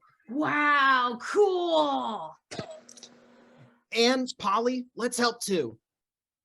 Good thinking, bud. With the badger tied up in the magic vine, Sprig and Polly all rush forward and draws her racket, and it's the badger in the leg. Take this! Fault. Sprig loads Polly into a slingshot and fires her at the badger. Little sister cannon fire! Here comes the pain.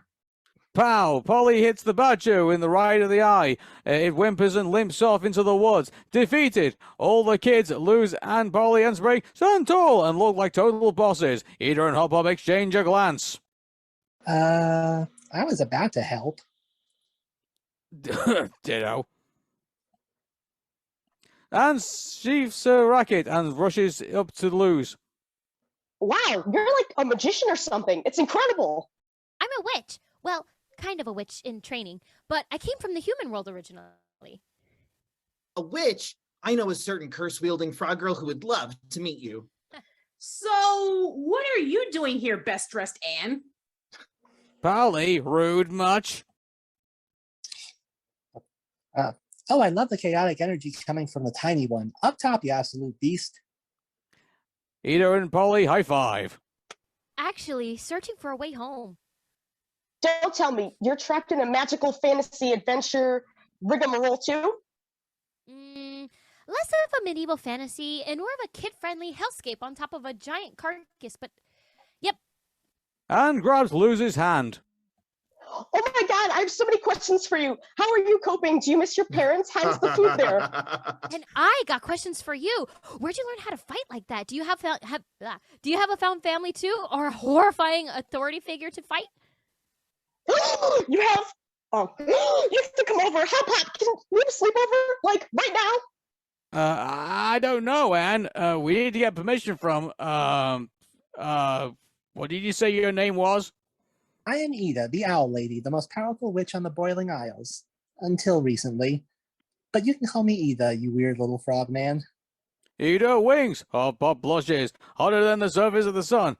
Oh, well, I am,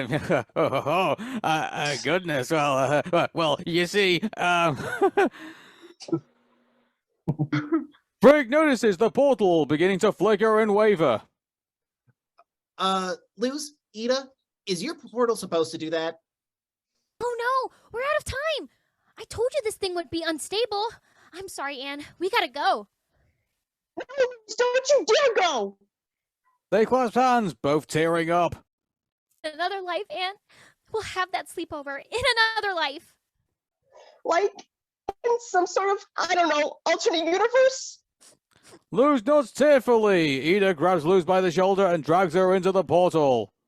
Sorry, kiddo, but I ain't about to get stuck in a world of frogs. Demon realm, here we come. Sure enough, get out of here, you crazy kids, and Luz. Luz turns back one last time. Never get up. You do this. We're gonna find a way home. I just know it.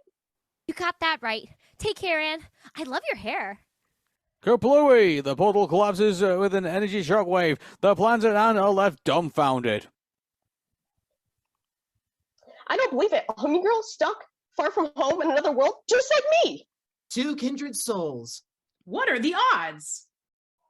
Well, looks like the swamp souffle is a bust. Guess we'll head back and see if Stumpy's is still open. We pan to the tree line. In the distance, we hear Hop Pops one more time. Hey, have you seen my wallet? Exterior, bowling aisles. Luz and Ida stand where the portal once was. Well, that was something. What do you say we go find King and figure out dinner? I barely got to talk to her. I didn't even get a memento to remember her by. Oh, I wouldn't say that. Ida, did you steal that poor frogman's wallet? Well, I couldn't help it. He was right there. Quick, we gotta open the portal and return it. Maybe another day, Luz. Maybe another day. Meanwhile, just nearby the Owl House, Amity paces in front of Tanila Nosa. I'm gonna do it. I'm gonna talk to her. Hey, Luz, remember that whole kiss thing? Well, I don't. Can we just go back to normal, right? Hey, do you want to help me study for my, oh, tight, I forgot what kind of magic I use. You look nauseous. I am, but I shouldn't be. I faced a slither beast before, and I barely broke a sweat. Now look at me. Amity lifts her up her arms, revealing very sweat-stained armpits on her shirt. Gay panicking. No, I'm Amity Blight. I can do this. I'm gonna walk right up to Luz and... Oh, there she is. Reveal, Luz and Ida walking back to their trip in the distance. I gotta go! Maybe another day. Amity dashes back into the woods before Luz even realized that they were even there. And therefore we leave our heroes to once again do exactly the same thing the next week. And, well, yeah. Tune in next time for Woman in Frog World and Crying Lesbian Witches Show. Yo. I would watch that show. Yeah. All right, then. So that was a lot of fun. I think we should wrap things up with, of course, our theories. So there has been a ton that have been revealed and a ton that have not been revealed, but it's hinted at to be revealed. So we got a lot to say. So floor's open. Anybody want to say anything? 2 Go hours for it. later. Well, I think we need to put some context in here. So we're doing this podcast right after NYCC Comic Con, and so a lot of information. And also, we're doing this the week before, obviously the big moment where. By the way, actually, before we even get into this, let's just take a moment to sing this in, right? The Owl House, in its original concept, was a Saturday morning cartoon show. It's basically main slot was basically 8 a.m. or even even lower than that at any point. Now we've got to the point where it has been so admired, and Dana Terrace has created such a phenomenon that we are now looking at the Owl House season 3 premiere on Saturday night, 9 p.m. prime.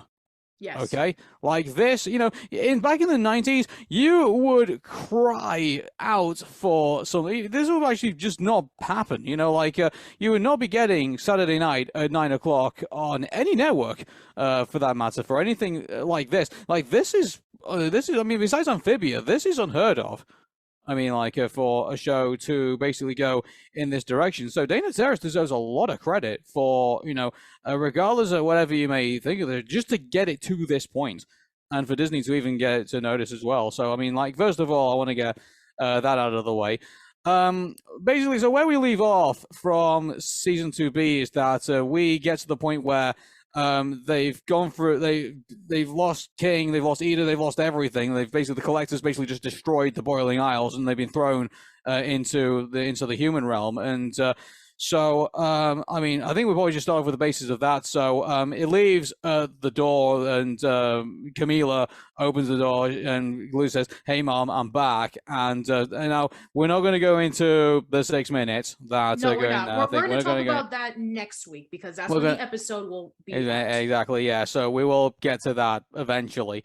But I have to say, I mean, going forward on the information that I know, I mean, we're obviously going to see, you know, these witches having to they basically will be, I mean, unless we know more from season 3, one thing I'd be interested in is that just because they seem, at the moment, on face value, they seem to be the only witches that seem to be, you know, in the human world, like on planet Earth, from what I can see. I mean, again, we don't know the whole story. Like, this is the thing, I don't know. It's kind of hard to, like, say, you know, this particular theory, because what I want to know is that were these witches, you know, my biggest thing is that I don't believe the witches this entire time have been native to the Boiling Isles. I don't believe it. I believe that they fled. You know, after the persecution was going on between, you know, witches. I believe witches and humans actually lived amongst one another with no issues whatsoever. And then people like Bellows, people like, you know, Caleb, people like, you know, these witches all came in and wanted to distract them all from their thing. They said, you know something, you know why you're all miserable and why you're all living in poverty? These witches, let's burn them and kill them and do all this all the stuff. And then their only option to really escape all of that was to flee to another dimension. And which then leads them to the Boiling Isles, and then the events that happen there. That's just one theory that I have. Yeah. But I mean, if we based it on that, like these, you know, Hunter, Willow, Gus, and Amity, and maybe you could even say, you know, they basically will be the first witches that have basically been in the human realm in like hundreds of years. Like, you know, what has been the consequences of that? I mean, obviously, you know, people don't believe that there's witches there anymore, and obviously, you know, they've got their ears as well. Like, so, you know, Maury Marks put in like the theory of like, you know, they wear hats and like, you know, bandanas and things like that to like cover up like the points of their ears, and so it looks like we are going to see that from what I can tell in the future, maybe. So that might be one thing is. And also, like, I mean, how are these guys going to interact? I mean, from what I gather from some of the things that I've heard, is that apparently they are going to be stuck there for a considerably long time, from what I can see. I don't know how long for. Well, I have a theory on that. I think that they stayed for about 2 months, because the last time that we saw the calendar, where we were able to know about when Luce's father passed away, it was in the middle of August. And that was when Emperor Bella said that we have 1 more week until we have the Day of Unity. And so we saw in the trailer that Halloween is approaching. So I take it that it's been at least 2 months. Yeah. So if that's the case, then like, how have if they are going to be living with Camila, like I don't know, maybe like some of them probably might go off with someone else. I don't know. Maybe there might be another new character we may get introduced to in all of this. But I mean, the thing is that you've got Camila, who is a single mother, who is, I'm assuming is got this vet job. I don't know how much it pays, but you know, you're expecting her to like look after all these kids like on her single salary. Like, it's just, I mean, the only way I can see them kind of like keep going for like, you know, weeks on end, you know, it will probably be that, you know, they take like, you know, very squalid jobs that like, you know, pay under the table and stuff like that. And no one asks any questions about it. Because keep in mind, like, you know, they're effectively illegal aliens. Like, you know, they don't have social security. They don't have, you know, the things that you would need for, you know, getting legally gained employment or anything like that. Maybe they'll go in the gig economy. I don't know. But, I mean, that story in itself would be pretty interesting. These people have come from a completely different dimension. Nobody knows that they exist. And now they're in a world that doesn't really might not like them all that much, or really understand them, or even know that they're there, or not be able to do anything. What do they do to survive? And so this is why I hate that we're getting cuts, not, you know, that we didn't get a full season, because I want to see how the Boiling Isles crew adapts to life in the human world, how they deal with all the struggles. I mean, you did it for the planters. Why can't you do it for the little teen witches? Well, I think maybe that's what we're going to get in this, and so that's one thing I would like to know. I mean, the next thing they have to do is explain the collector, I think, or what basically like what is it? What are they going to do with them, and what is it that how are they going to beat the collector, and what's going to be the game? I mean, this is once again like a weird Mageddon situation where we have Bill Cipher who looks absolutely unstoppable, and this actually might be a bit more complex than Bill Cipher, because I mean, I'll safely say this, if I decide to put someone up against Bill Cipher is she's not there yet. She's not there yet. Don't say anymore. I know Bill Cipher is a character from Gravity Falls, but I don't know who that is. Yeah. Okay. You're not familiar with Mageddon. Okay. Well, I'll stop talking. Okay. Moving on from that. Let's focus on the collector. So, in regards to the collector, what type of character would I put up against the collector if I didn't decide to put the Hex Squad up against him? I probably would pick the Doomslayer, because I know he's probably good at kind of dealing with that stuff. But even if I did that, if the Doomslayer came and punched the collector in the face and started making him cry, you'd be like, dude, you just punched a child. It's like that's another complexity. Like, how do you beat something that looks so cheerful and somewhat innocent, I guess, and probably not really all that aware of what the collector's actually doing. So can you really go up to him and disembowel him or something like that? It's a child. It looks like a child. Which is interesting because as we saw in Knock Knock Knocking on Hootie's Door, the collector, what we assume is the collector, has a more adult body. When he was going. Well, how do we know that's the collector? I mean, that's maybe the collector, but how do we know it may not have been a previous collector and this is the new collector? I don't know. Yeah, that's true, because if we do know that the collector was sealed in that mirror for hundreds upon hundreds of years, then we saw with the the Owl Beast. I mean, when did that take place? We don't know. It could have been even before that the collector met up with Philip Whittabane. Maybe it was afterwards. Who knows? No explanation to it whatsoever. But yeah, I do agree that the collector definitely needs a lot more backstory. Yeah, so there's that, and then I think I mean, obviously we can see that I mean, we can tell from the ending of the 2B that Bellos obviously made it through the portal himself as well, and so now he's just kind of yeah, exactly. He made it back by a pile of gack. Yes. Yeah. I mean, I've got plenty of ideas of what you could basically go in this direction. One person put a fan art together, and obviously because it's taking place in they did the whole poster art as a graveyard, and you got the characters there. I don't know, maybe Bellows maybe goes round to all the corpses of the undead and starts rebuilding himself out of all those people, and something that'd be kind of crazy to do that. He basically had the flood. Frankenstein Bellows. That would be something. Frankenbellows would be kind of cool to look at, but and then I know Luz's dad has passed away, and we know that kind of is there's that, but I mean, we don't really know still too much about what happened to him or what he was about or anything like that. I feel that information unfortunately is going to be pretty cut. Are you sure? What else do you think there going to be more information about him? Maybe maybe there might be a reason that I know Luz obviously does magic through obviously doing that, but I don't know, I get a feeling that we're not done with Luz's dad yet. I get a feeling that we are going to learn maybe something about him that might be significant to the plot. So we had more episodes, but I think because it's been cut, I don't think there's time for it. Well, I don't think they have time to go fully into it, but I don't know. I mean, keep this in mind. We've got 3 specials to play with, and so effectively that comes down to probably 6 episodes. I think we could say. So that's I mean, true. And I feel that from what we see in the trailer, again, we're not going to go over the 6 minutes, but from what we see in the trailer and what we see in various clips, it is focusing on what the characters are going through in the human realm. We haven't really seen too much about what's going on in the Boiling Isle, so maybe that'll be a part 2 or part 3 situation.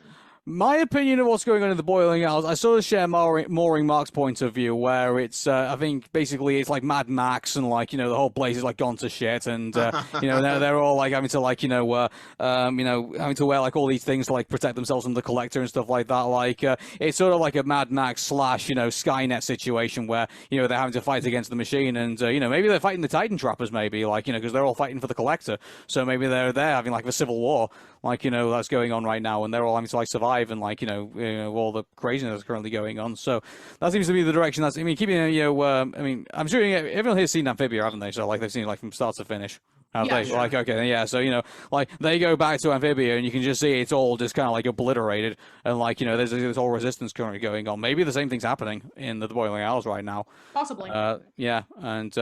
So we all said that maybe Eda's got a robotic arm now, or like got the one that's made out of like abomination magic or something like that. I mean, we don't know for sure, but again, I think that once we get some more details about it, when we see it next week, maybe we'll know officially about what is to come. So yeah, I think that at the end of the day, that should be pretty interesting if we get those little details tied up together.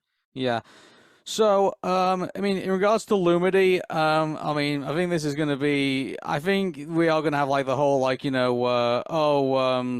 haven't been fully honest with me about, some things that have happened, and therefore, like, we're all going to cry and we're all going to break up, and then, like, then, we're going to have like our little, moments, and like, well, then, I mean, they showcased in Follies at the Coven's Day Parade about the importance of honesty. So I think that Luz has to be reminded of that again. And I think that she's going to have to exactly express that point, because, I mean, I wouldn't be surprised if, again, showcasing the trailer. Yeah, but here's the thing, like, right now, I mean, if we're keeping score, Luz is on a second strike right now, because there was the first strike where, she hadn't told her about what was on the phone, then there was the second strike that she hadn't told her about the Abomaton, and now, fool me once, shame on you, fool me twice, shame on me, I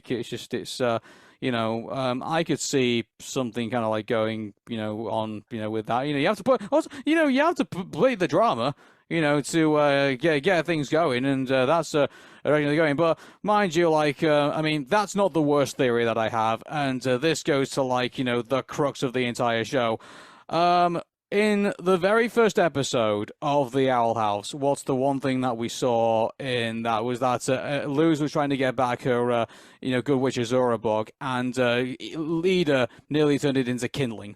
Effectively, and then we had the time travel episode where Philip Winterbane almost lost his journal to basically being burned, and he also said it was going to be good kindling.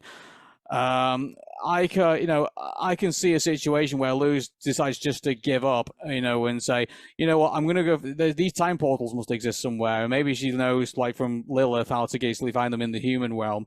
She goes back in time. She then goes to a point where she can finally, confront Belos, and maybe she decides that, the best thing for everybody, because I've made such a mess, is basically to burn the diary, and or even better than that, maybe even like reverse the events of what happened when Philip killed his brother. Maybe she does something to intervene in that, and then Caleb doesn't actually die, and then nothing happens, and he just like resets like everything. Mm-hmm. And then she wakes up the next day and like finds that everything is just not all the events have basically just been reversed, and nothing's really happened. Like those are probably some of my more rancid theories, I guess you could say they are. But I mean, I think the way I think we are going to go, and this is just my idea, is that they are going to build a portal, and one funny thing I had is that Camila turns around and says something that she might regret afterwards, is that guys, you're trying to build a door. Why does it have to be a door? Like, can't it just be something else? And then they all look at the car, and she's like, oh, no, you're not turning the car. We're going to turn it into the DeLorean. Into the door, yeah. And like, so they pull the car apart, like, put like, all the bits and pieces in it for the, that, and like, then they drive the car, and like, it just like goes to the Boiling 88 Isles. miles per hour. Yeah. She's going to tell them, prepare yourselves, everybody. We're going to see some serious shit. Yeah. Yes. All right. Anybody else have any theories? I have a few. When I suggested earlier, I think Bellows might manipulate Jacob, because of their obsession with witches. I have a feeling Jacob will play some role in the events to transpire. I see that. I have a feeling that when they go back to the Boiling Isles, they might find some people under the Collector's control, and they might be forced to, fight friends and family. You'll have a scene of, probably Luz confronting Ida, try to remember who you really are, something like that. I think one thing they could potentially do is that they could probably find maybe not like witches, but maybe like a pagan community that kind of thinks that all these witches are kind of cool and like oh hey, we'll help you out. Yeah, oh hey, you need a job, or we can pay something under the table. And hey, maybe that could be it. Maybe they find this small community, they're not like witches per se, they're more they sort of understand witchcraft and from back in the day, and it's oh hey, we think you guys are awesome, we'll help you out, of course we will. An oddities shop, a gift shop. Yeah, maybe. Like Gravity Falls, that's made me think of a Salem-based Gravity Falls shop. Anything else, Jim? No, those are really the only two things that I can think of right now. Okay. Just I'll have more after I see the first special. Gotcha. All right, Elijah, what about you? For me, I definitely have going back to what I had said earlier, I think for me, from a writer's standpoint, knowing that they got cut short to these 3 main plots, main episodes, I almost wonder if maybe this first one we're gonna get, Bellows will be the villain in it, and we have to take care of him and get him out of the way. And then the second one will be the Collector, and then the third one will either be wrapping it all up, or where are they now, or just finishing the story. You know what I mean? I think if that is the case, I really have a bad feeling he's going to use Hunter some way. I just go back to the concept that Hunter is the only thing he is connected to in the human realm right now, currently. And I think, knowing how evil he is, he will definitely try to use Hunter, possibly possess him if he can. And which would be a problem, because basically be a spy in disguise, you know what I mean? And, infiltrate the group, so to speak. And then maybe they'll have to deal with that. But I really feel like Bellows is going to be the main issue in this first one, because we need to get him out of the way, because the Collector is is a bigger problem. Bellows was already a huge problem, but I think he's playing out his part. He's the one that led us to the greater villain, I think, which is the Collector, who is much more terrifying considering they have the mind of a child. Yeah, and also the fact that Bellows has turned into a pile of ectoplasm. Right, which is why I think he could be able to do that. He's not human anymore. And Hunter's not human or witch. He's a Grimwalker. Yeah. So did Bellows use a part of himself to make Hunter? Is that where a connection can be made? I don't know. I think that's going to be a main issue. He had to use bone in order to create. I think he used Caleb's corpse to make what he is. I think Hunter is a clone of Caleb, and I think he's right on that. I think, and in regards to, if you look, he looks, there's 2 statues there. One looks exactly like Philip, and the other one looks somewhat like Hunter. So I think that's what happened there. He killed his own brother and then used it to make his nephew, or whatever. And well, there was a book. We saw the picture of the book that shows you. Yeah. What the hell was that? My hat fell. It scared the hell out of me. I thought it was thrown. I was ready to fight. I was like, oh shit, Morgan's got ghosts. In my head. Bellows is knocking on your window, dude. That's probably what scared me. Dude, this is a fire escape too. Am I like an animal fall down here as we're talking about this? Oh my God. Right. I already had a mouse down here today. We can't do this again. Oh no. Gotcha. I think that is a good theory in regards to Hunter, but keep in mind, we all thought that the Collector was going to possess Luz at one point, so I didn't think so. I never thought that either. I never thought that. Me neither. All the was fan a art was line. pointing at that, basically, and it was Fan art oh, is yeah. fan art, even though I people think know. it's canon. But It was pushed on me so much, I believed it. I was literally I didn't think it at first, and then because I'm friends with Johnny, she was literally saying it's gonna happen, Morgan. Look at this, look at these similarities, and then I was like, oh my God, it's gonna happen. It became such a thing that I said I played off of it. I saw that it became such a crazed idea, like online, that I made a TikTok saying everyone was so focused on Luz. I'm like, but what if it's Amity? And oh my god, that video took up. I was like, guys, this is a joke. I was kidding. I don't actually believe this. Do you remember when people thought that the series 2 finale was going to be like, yeah, I remember when like they say, oh, Amity's going to be the collector, and people like were purveying that, they were going to like pull the memories of like Luz out of her head and like burn them like and everything like that, and then she became the evil collector and things like that. It's like it was yeah, that was that too. That was a fun theory. I remember. So that was like that's my main theory with this new episode. As for what's going on in the demon realm, I feel like it might be somewhat destroyed, but I also think it might be designed more like from the collector's mind. They go both pronouns. They have a childlike wonder to them, and the little bit of time that we've met them, they wanted to play. They're about games and playing and fun. So it's like, what if they've built their own kind of like fun, playful kingdom out of the demon realm, and they think they're having a fun time playing with everybody, but it's actually like really fucked up. I think that's where we see, because keep in mind, like, King is like now like the playmate of the collector at this point, and so maybe it's going to be King having to like convince the collector, like, no, what you're doing is wrong and what you're doing is awful. And keep in mind, like, King himself might still be coming into his powers, so maybe he actually might be the one who ends up fighting and defeating the collector. Yeah, especially since we know that the Titans were the ones who sealed the collector in the first place. Right. Yeah. That or you end up with a horrified hybrid monster. A hybrid monster. Why not? Let's get some more nightmare fuel because we didn't have enough of it. Bloodborne, Boiling Isles edition. Yes. How different do you think King is going to look when we see him again? Ooh, in 2 months. A little bit of a growth spurt, I think.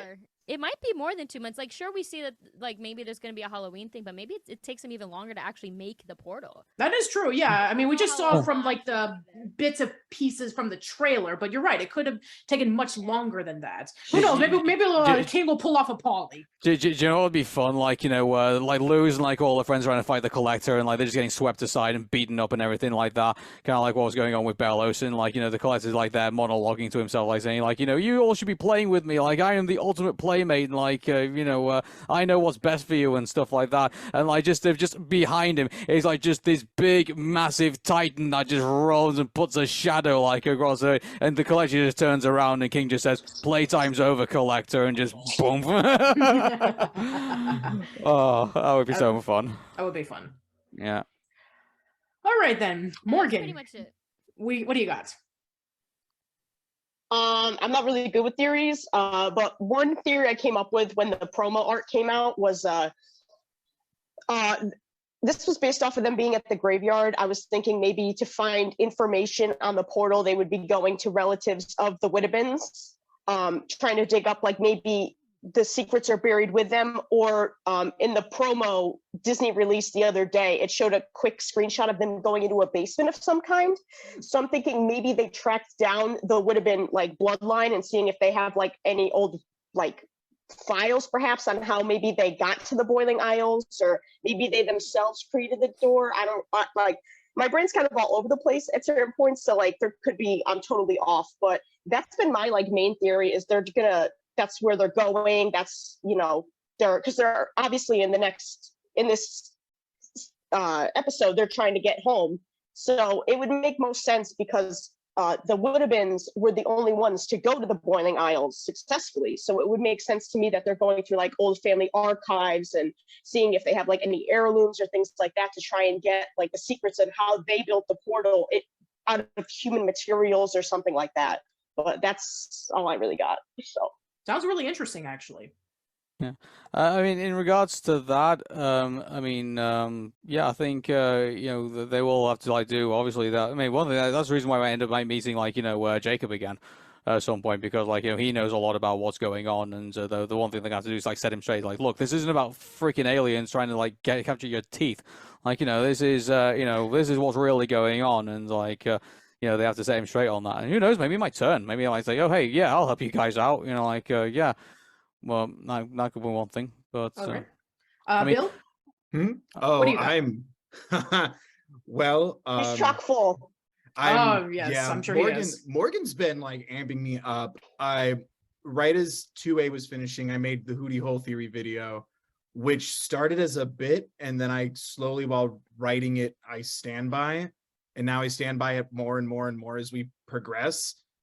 I think the connection here is between I call it the human house, where it's that abandoned house that Luce initially chases Albert through in the pilot, and then it somehow, even though the portal keeps moving, that's the same point where we've spat out at the end of King's Tide. I think the connection is going to be somewhere in that realm of the origin of the Owl House itself and Hootie, and probably even a connection to why owls have been so important. Like there's, again, like I said, the palisman of Albert not being taken by Bellows. Like there's something kind of there for me where I'm hoping for, like Morgan brought up, there's like a basement in the trailer. There's a part of me that wonders, just like how magically there was a basement in the Owl House, is that fun magic? Don't worry about it, just enjoy wholesome hands for hours, holding wholesome hands for hours. Or can Hootie knowingly or unknowingly kind of move back and forth? And what if Hootie accidentally sent them to the human world in the basement where he built that tunnel of love?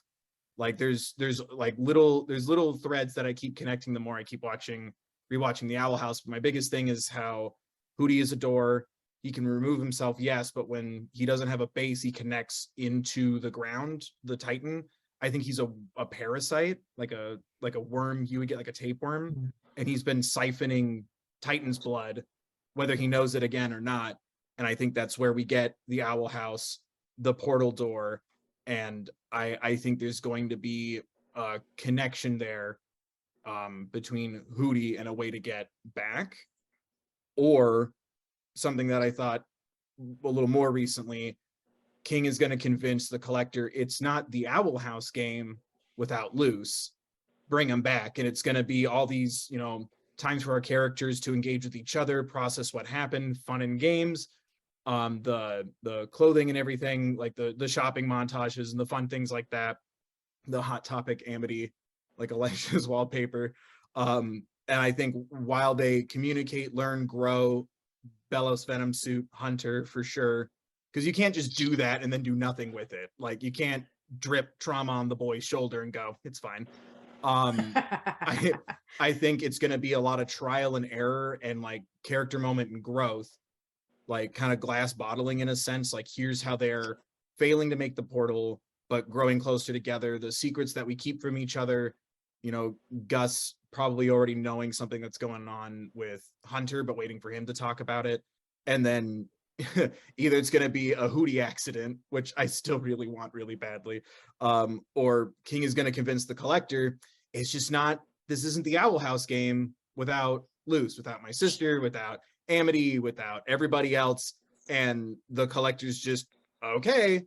So as we're trying to learn to do it ourselves, I think there's going to be a joining point with King and the Collector's kind of battle over the fate of the Boiling Isles. And the only thing I would argue against that is that keep in mind King's motivation in order to basically force the kids into the human realm was to protect them from the Collector. Oh, I'm not saying like this will be fun for King. I'm saying he's losing whatever game it is or losing his attention.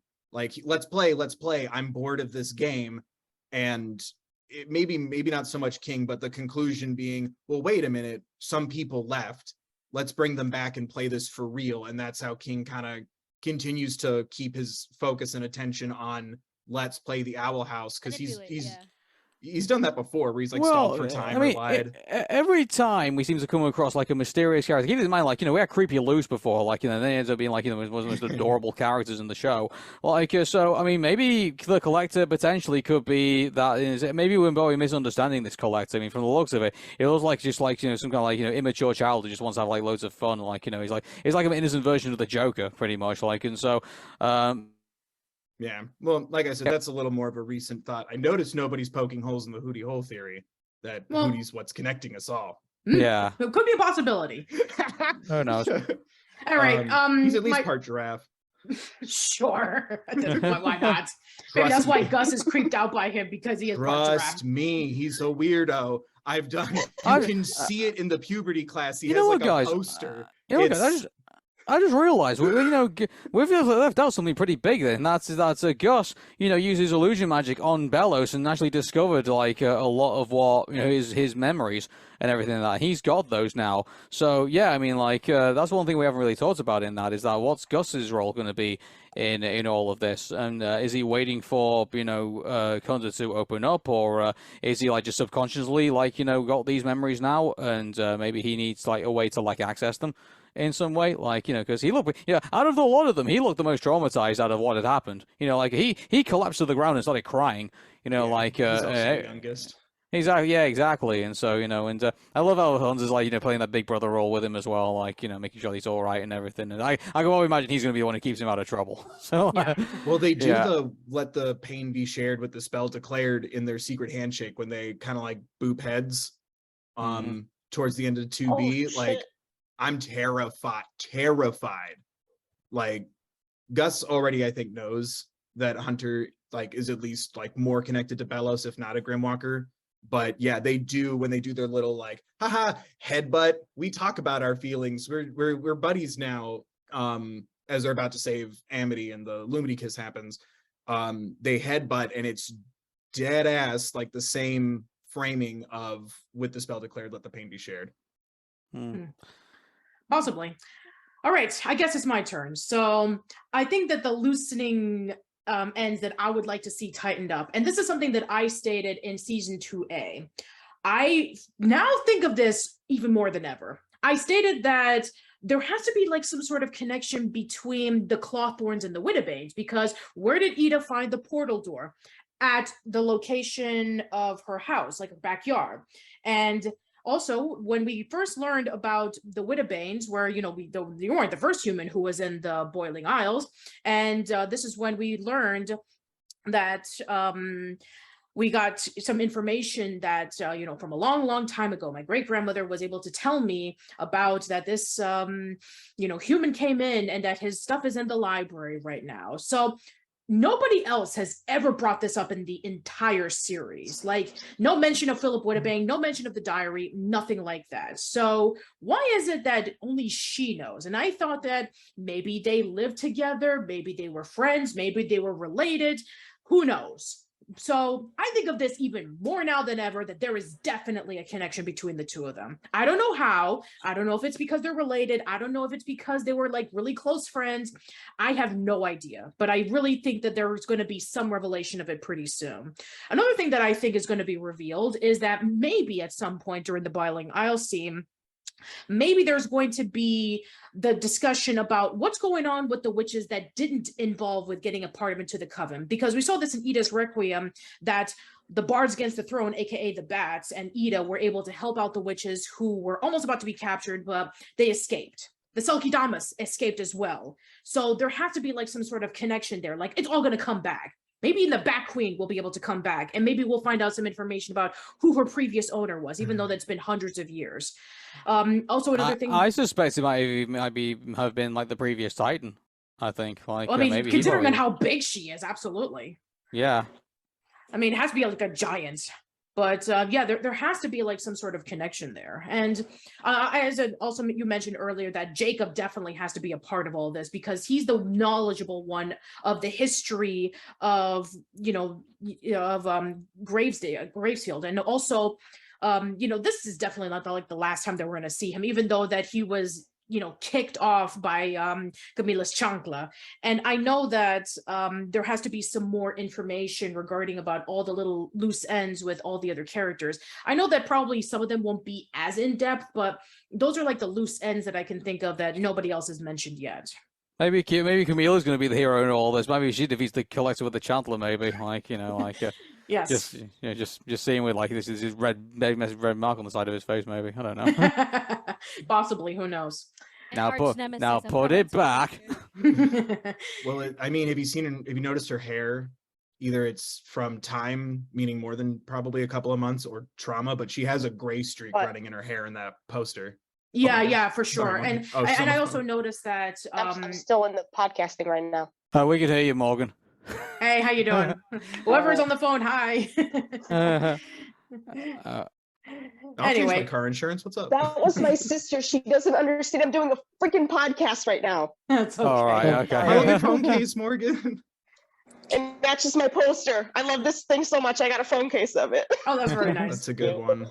All right, so let's start wrapping things up. So I know that people are going to be wanting us to talk more about season 3, but again, the first episode of the special is airing next week, and I'm sure that when all 3 of them air, then we'll definitely talk more in depth about it. But I think that we can start wrapping things up.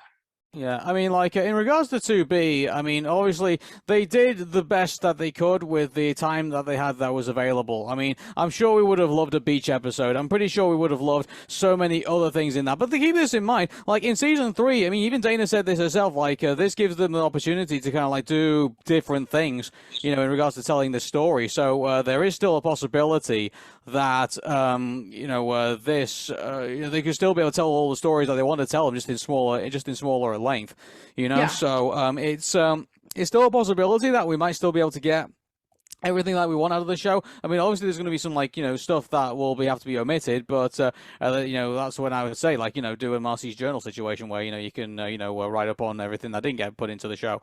That'd be kind of cool to see. But I mean, you know, with what they had to do, I mean, they did some pretty hard hitting episodes. I don't think there was even an episode where his character didn't cry as well. So, like, you know, it was you know, a lot of stuff did get wrapped up, a lot of stuff, you know, did get carried on to get us here. This ending of the second season got us all excited for season 3, and we were all gutted when, you know, we had to wait all this time, and now finally we're only a week away, and you know, we're still as excited as we were when season 2 first ended. So, you know, like, a great ending to season 2. I'm sad about what happened, but at the same time, you know, Dana and the crew, hats off to them. They did the best that they could in what I could probably imagine was a very challenging situation. Yeah.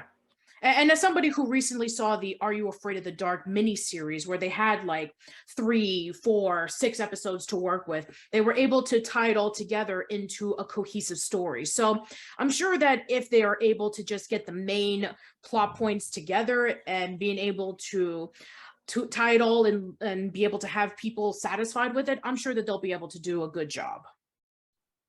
All right, then. So that is it for this episode of Old Spook Lane Creepy Chat. So everybody, thank you so much for coming on by. I really do appreciate it. Again, I did not agree to that name. All right. So, guys, plug and promote your stuff.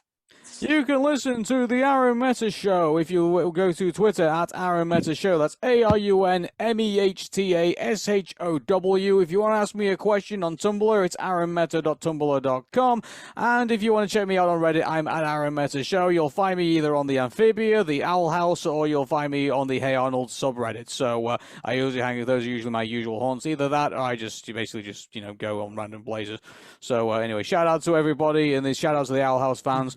You know, thanks for keeping this dream alive, and thanks for, you know, keeping this show, you know, as great as it is. And you know, I'm really happy that you know, this has come to my attention. And one thing I would like to just say before, obviously, you know, I mean, I've been watching cartoon shows since the 1980s. You know, where I've seen all the highs, all the lows, all the, you know, the Transformers, all the you know, the Hey Arnolds, the you know, Batman the Animated Series, various other shows. And if I had to basically do a Saturday morning cartoon lineup of all time, the Owl House definitely would fit in somewhere in that lineup. One day I will do one, and but I have to say there has not been very many shows where I can turn around and say that I really wish I had that when I was growing up. The Owl House is one of them. Mm-hmm. All right. Anybody else? YouTube.com/thethirdbill. I talk about a lot of crap. All right. Everywhere, the third bill. Everywhere. Tumblr, Instagram, Twitter, all that good nonsense. Sometimes I'm right. Okay. The best tagline I've ever heard. Welcome to the show. Sometimes I'm right.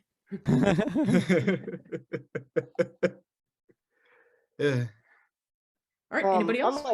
Unlike Bill, my usernames are all over the place. YouTube is just Morgan Terry for reaction videos, and if you want to see me cry over the Owl House, My Instagram, DoodlebugMorg. I've been posting a lot of Owl House drawings because Hooktober is a thing and it's kicking my butt. So if you want to see those drawings, feel free to stop by there. And my Twitter is Morgan Terry 601. Okay. Woo! YouTube, Not So Average Fangirl. All the socials are Not So Average Fangirl. I am going to Cali next month to record 2 new songs, so I'll have new music coming out next year. Instagram, I post my art. I've got like a current comic of some of my original characters. But yeah, you can just find me anywhere under Not So Average Fangirl. Okay. On YouTube, James Bevan, and I occasionally post to manicexpression.com as well. Haven't been that active lately, but I'm hoping to get back into the swing of posting performance videos.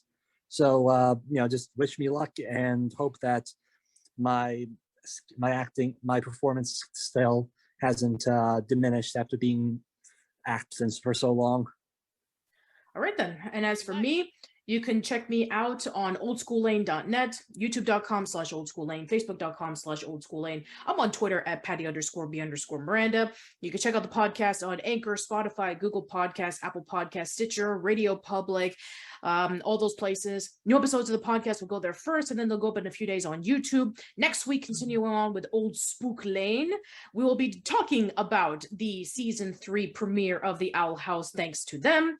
And we will be covering this in depth instead of doing it on Arun and Patricia, because on Arun and Patricia, we are doing the New York City Comic Con season 3 finale. So we will be doing that instead. So yeah, I think that will be probably the best way to do it, because Arun and I have a lot to say about it, knowing us, because we are that in depth. So that'll be our topic for next week. So thank you so much for listening, everyone. Let us know in the comments below about your thoughts of season 2B of the Owl House. What were your favorite characters? What were your favorite moments? What moment made you cry every 5 seconds? What moment made you just jump for joy and throw confetti everywhere or stub your toe or whatever? And also let us know about your predictions and theories for season 3, especially if you did go over to Comic-Con like Morgan, which I'm jealous. You should be. It was great. I'm sure it was. Thank you, everyone, for listening. Hope to see you around soon, and take care.